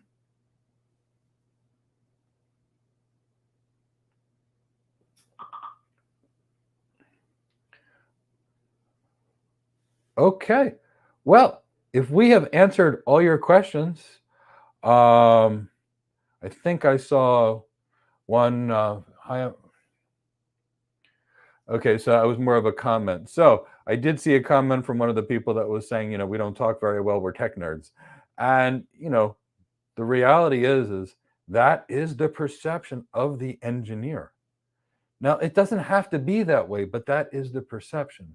So when the world sees you as a communication specialist and a business leader and an expert, and you still have that technical knowledge, that makes you one of the most special people and the rarest people. And that will do things for your career like you can't even imagine. So you want to know the secret to building a good career. Is there. Now, okay, the next question is from Roger Marine. What do I think of becoming a cloud security engineer? Roger, I think cloud security engineering and cloud security architecture is the absolute best place to be. And here's the reason. Regardless of what the cloud providers will tell you, the cloud is not more secure than the enterprise at all. In fact, with the traditional enterprise data center, you can control all the ingress and egress traffic to you. In the cloud, you can and you can't. What I mean by that is if the cloud provider gets hacked, people can break into your systems. And the cloud providers get hacked all the time. Azure just had a massive hack and pretty much all the customers' information was leaked. So, the cloud gets hacked. And if you're a hacker, what are you going to hack? Are you going to hack somebody's small business? Or are you going to hack Amazon? If I hack Amazon, I get 30% of the internet. I'm going to hack Amazon. So realistically speaking, these when you're in one of these positions, realize that there's a need for security. And guess what? All the security stuff on the cloud needs to be done. So, in the certification, they'll talk about the WAFs and the shields and all these little cloud native services. Reality is, cloud architects, we need a big enterprise grade security solution. So we're going to have to go be getting things like from the marketplace, things from, say, Cisco or Palo Alto or Fortinet. We're going to get the good tech. That's what we're going to be using. So we're going to be getting this good tech. And then we're going to actually have to go through a tremendous number of workarounds in the cloud to make it work. It's not like in our data center where we rack a Palo Alto firewall. So realistically speaking, in here, we're actually going to have to create, gateway load balancers or network load balancers with virtual firewalls. So Roger Marine, I think being a cloud security engineer is good, but I still think being a cloud security architect is better. Oh, interesting. Now, the difference between the cloud security engineer and the cloud security architect or the cloud architect and engineer are the difference between the designer and the builder. The cloud architect is the systems designer, meaning they design the solution, and the cloud architect is the person that builds it, Roger. So being the systems designer, you're closer to the customer. When you are closer to the customer, and we posted a video of the cloud architect versus the cloud engineer in that link, because when you are closer to the customer, you get paid more, there's much more career progression. So cloud engineer is the person that's going to be behind the computer all day. Cloud architect is going to be the guy like me. It's going to go meet with the client, talk to the client, design a solution, help sell the solution. And then when I'm done, turn it over to a team of cloud engineers to go build it. So cloud architect, designer, cloud engineer, builder. Cloud architect's tool set are knowledge of the network and the data center and design skills, emotional intelligence, executive presence, scale skills, communication skills, ROI modeling, et cetera, et cetera. Cloud engineer skills, configuring, coding, scripting, building. Very, very different careers. You can choose to do either. We train predominantly cloud architects. I do have a cloud engineer program in the works where I'm working with some people. I'm biased towards liking architecture careers, but some people don't like to be speaking in front of people. Some people like to be behind the computer. And I want every one of those folks to be very happy too. And I think there's some great opportunities for people there. Okay, terrific. Chris, you want to bring in the last question?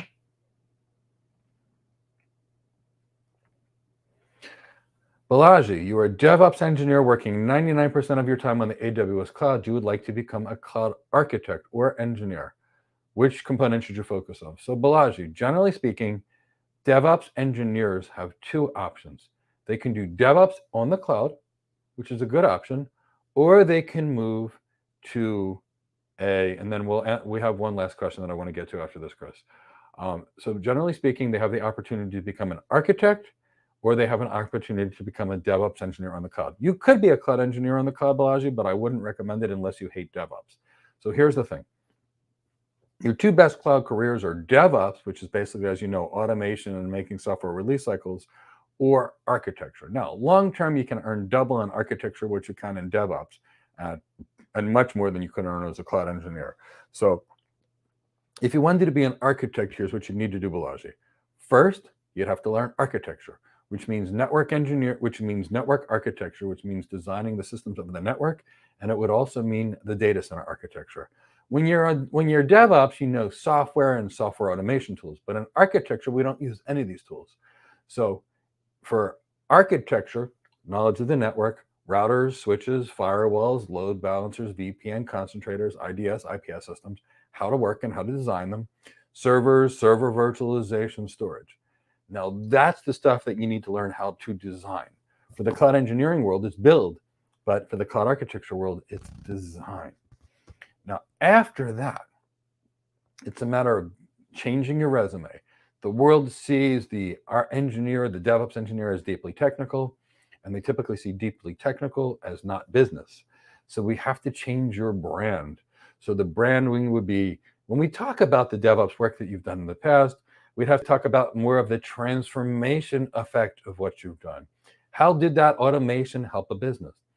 Did it make them release software 30% faster? Did it save the organization X number of $1 million per year? Did the DevOps work that you do improve quality? Did it improve software release cycles? What did it do? What was the impact on the business? So we'd have to go through your career and do that. Then we would have to work really, really hard after to build your brand, change your LinkedIn profiles to show the transformation, because we architects transform. Then we'd have to teach you architecture. And we could do something like this in our Cloud Architect Career Development Program, where we teach you how to do design. What are you designing? Systems of the network and the data center, which is very different than software. So that's why we focus on these things. Then most of what you're going to need to learn is the business part of it. You know, what CEOs care about, ROI modeling, executive presence, communication skills, all of these things. These are all of the skills that you need to completely focus on. And, you know, we speak to hiring managers every day. And these are the things that they tell us they're looking for. So that's the transition. Now, I'm going to caution you, don't focus on job descriptions. Because when you see job descriptions, these are cut and paste kitchen sink job descriptions. They'll have everything from programming to DevOps, which architects don't do. We don't code, we don't configure. But, you know, and that's why we talked about earlier, we went through the CIO magazine where they interviewed CIOs with the things that they're actually looking for. And that's why we did it. But the point is, as a DevOps engineer, it's going to be a completely new skill set for you.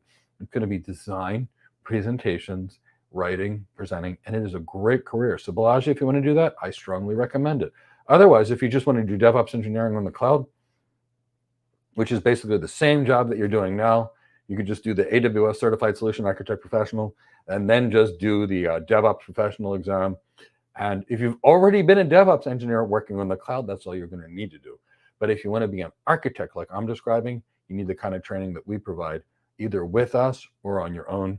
But make sure 50% of that training is not tech and it's all leadership. And make sure that if you're not doing it with us, you've got a branding expert, someone that can help you tune your resume, someone that can help you change your image, because your image needs to be completely different for the architect versus the engineer.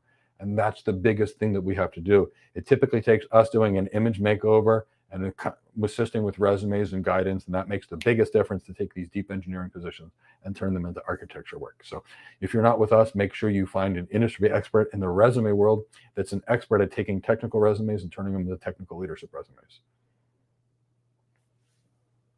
Mohammed Hashim, and this is the last one I wanted to answer for today. How to clear the whiteboard interview sessions for solution architect. How do you improve your technical sales engineering? Well, Mohammed, when my students go on these solution architect interviews and they have to do whiteboard sessions, they say, oh my God, it's so easy. They're like, I can't believe that's all it was. In fact, one of my students that recently got hired by one of the AWS and another one that got hired by this cloud provider and another one that got hired by this provider, they're like, oh my God, Mike. They're like, you told us these jobs weren't technical, but you should have told us they were elementary level. And I said, what do you mean? They're like, Mike, on my first day, we did something that was 10 times more complicated than what gets done on these. So Mohammed, here's the thing. These interview things are very, very, very basic if you understand systems design. So If you don't understand system design, these things are going to be impossible. So, Mohammed, nobody's born knowing system design. So, you have to study system design. So, you can study it with us in like our Cloud Architect Career Development Program, or you can study architecture. Now, we are basically one day's pay as an architect. And if you try and do this training with anybody else, it'll be between $25,000 and $50,000, but you can still do it. We're basically $800. Somebody else is going to be very expensive because this is good training. But first, you need to learn system design. It means designing the network, the data center technologies. You can't design what you don't understand. So make sure you learn the network and the data center. It means routers, switches, firewalls, routing protocols, switching protocols, traffic engineering, addressing all that stuff. You can't do any of that. Then you need to have knowledge, I mean, deep knowledge of servers, server virtualizations, containers, firewalls, all of those things. You must have all of that long before you can even think about how these systems go together. Long before you can think about these systems to go together. And then the second side of the sales engineering or solution architect work is business. So you need to learn how to sell. That's part of the interview process. You need to learn how to present. That's part of the interview process. You need to how to be able to present differently to the CEO versus the CFO versus the engineer. And you need to know who those people in the audience is and are. That's really critical to clear any of these sessions. So it's the design skill, it's the presentation skills, it's the leadership skills, it's the ROI modeling skills. This is, realistically speaking, what we're actually talking about. So you want to pass these interviews? It's not hard to pass these interviews, just get the right training. The training and the Certified Solution Architect, Associate, and Professional has nothing to do with the actual job. That training is the name of the service and how to configure it. You need architectural design training. So that's how you get these things. You learn how to design. We could teach you how to design. We've got some videos on how to design, but most of our actual design videos are in our Cloud Architect Career Development Program. But make sure you've got CCNP level network knowledge, because that's what you're going to need to actually design. Make sure, and I'll give you the list one more time. If you're with us, it's all included. But if you're not with us, the things that you could learn would be as follows. You could buy the $4 bucks that'll give you an intro to the network. It'll be Stevens TCP/IP. It'll be Internet Routing Architectures by Bassam Halabi. It'll be Routing TCP/IP Volumes 1 and 2 by Jeff Doyle. It's about 5,000-6,000 pages, about $250 for those basic introductory level books, and that will be there. Now, after that, and if you're interested with us, Chris can put the link to our Cloud Architect Career Development Program, and we could easily get you through Mohammed and hired. But you need to know that about the network, and you're still on the networking side, need to understand VLANs and 802.1q tagging and Q&Q tagging and Ethernet over MPLS and traffic engineering. So these are just the beginning things that we're talking about on the network. So Mohammed, we'd love to work with you, but you'd also have to know about server virtualization, containers, firewalls, VPN concentrators. You got it. It's a lot of content. But in our 500-hour Cloud Architect Career Development Program, which is what we use for people with no tech background, you'll know and be an expert by the time you're done. And if you've got any tech background, it's a 250-hour version of this. The same program, it's the same price. We just have people sign up. It's just how long we keep people in the program till they get hired. So with our Cloud Architect Career Development Program, we would cover all of that.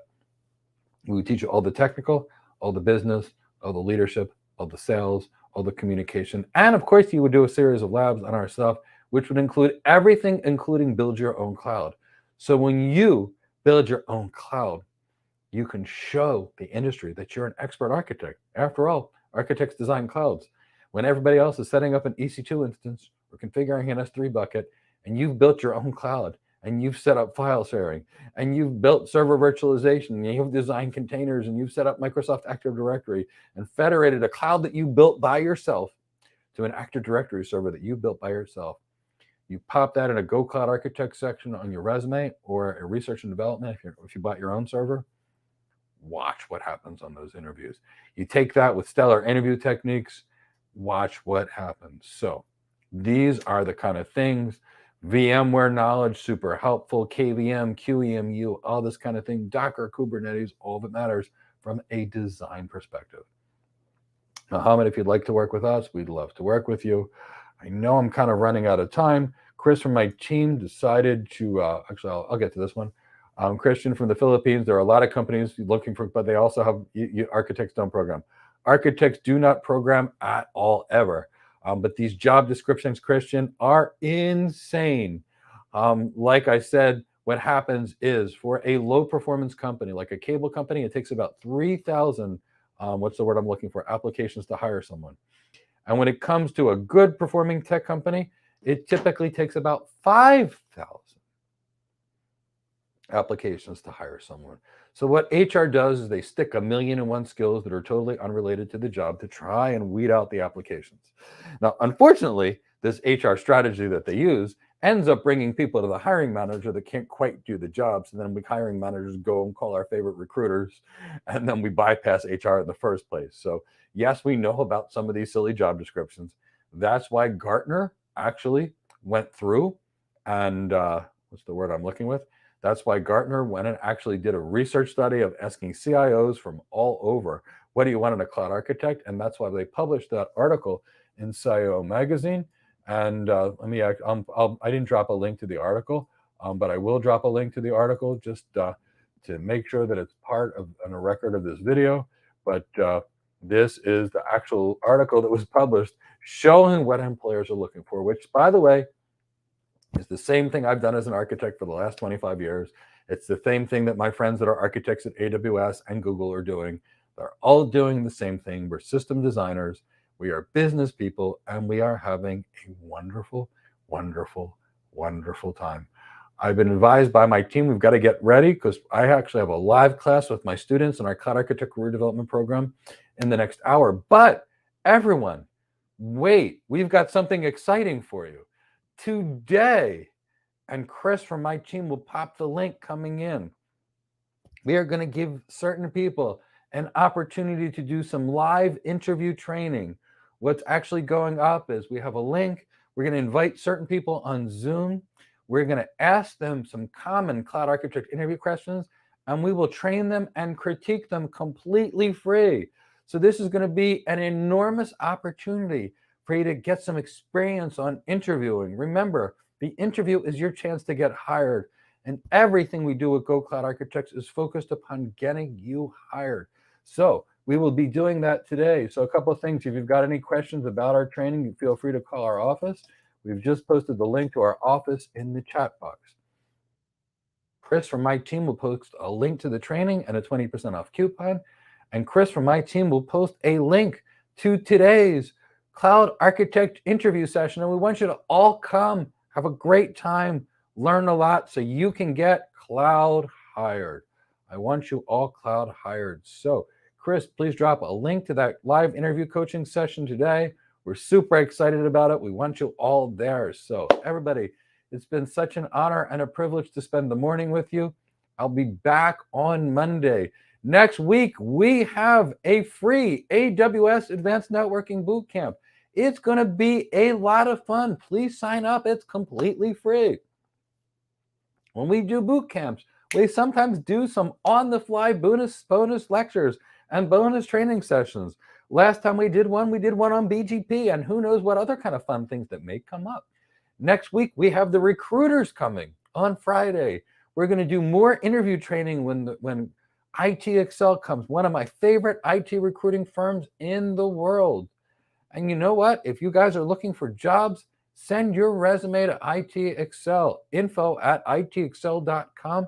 They've got lots of them. I spoke to their CEO this morning, and she said she's got a tremendous number of cloud computing, software development, security, and every kind of tech job she's trying to fill. So by all means, info@itexcel.com can do that. But I hope to see many of you tonight on the live interview coaching sessions. I hope to see all of you next week on the completely free AWS Advanced Networking Bootcamp next week. Thank you all so much, and I will catch up to you all coming up very, very soon. Take care, everyone.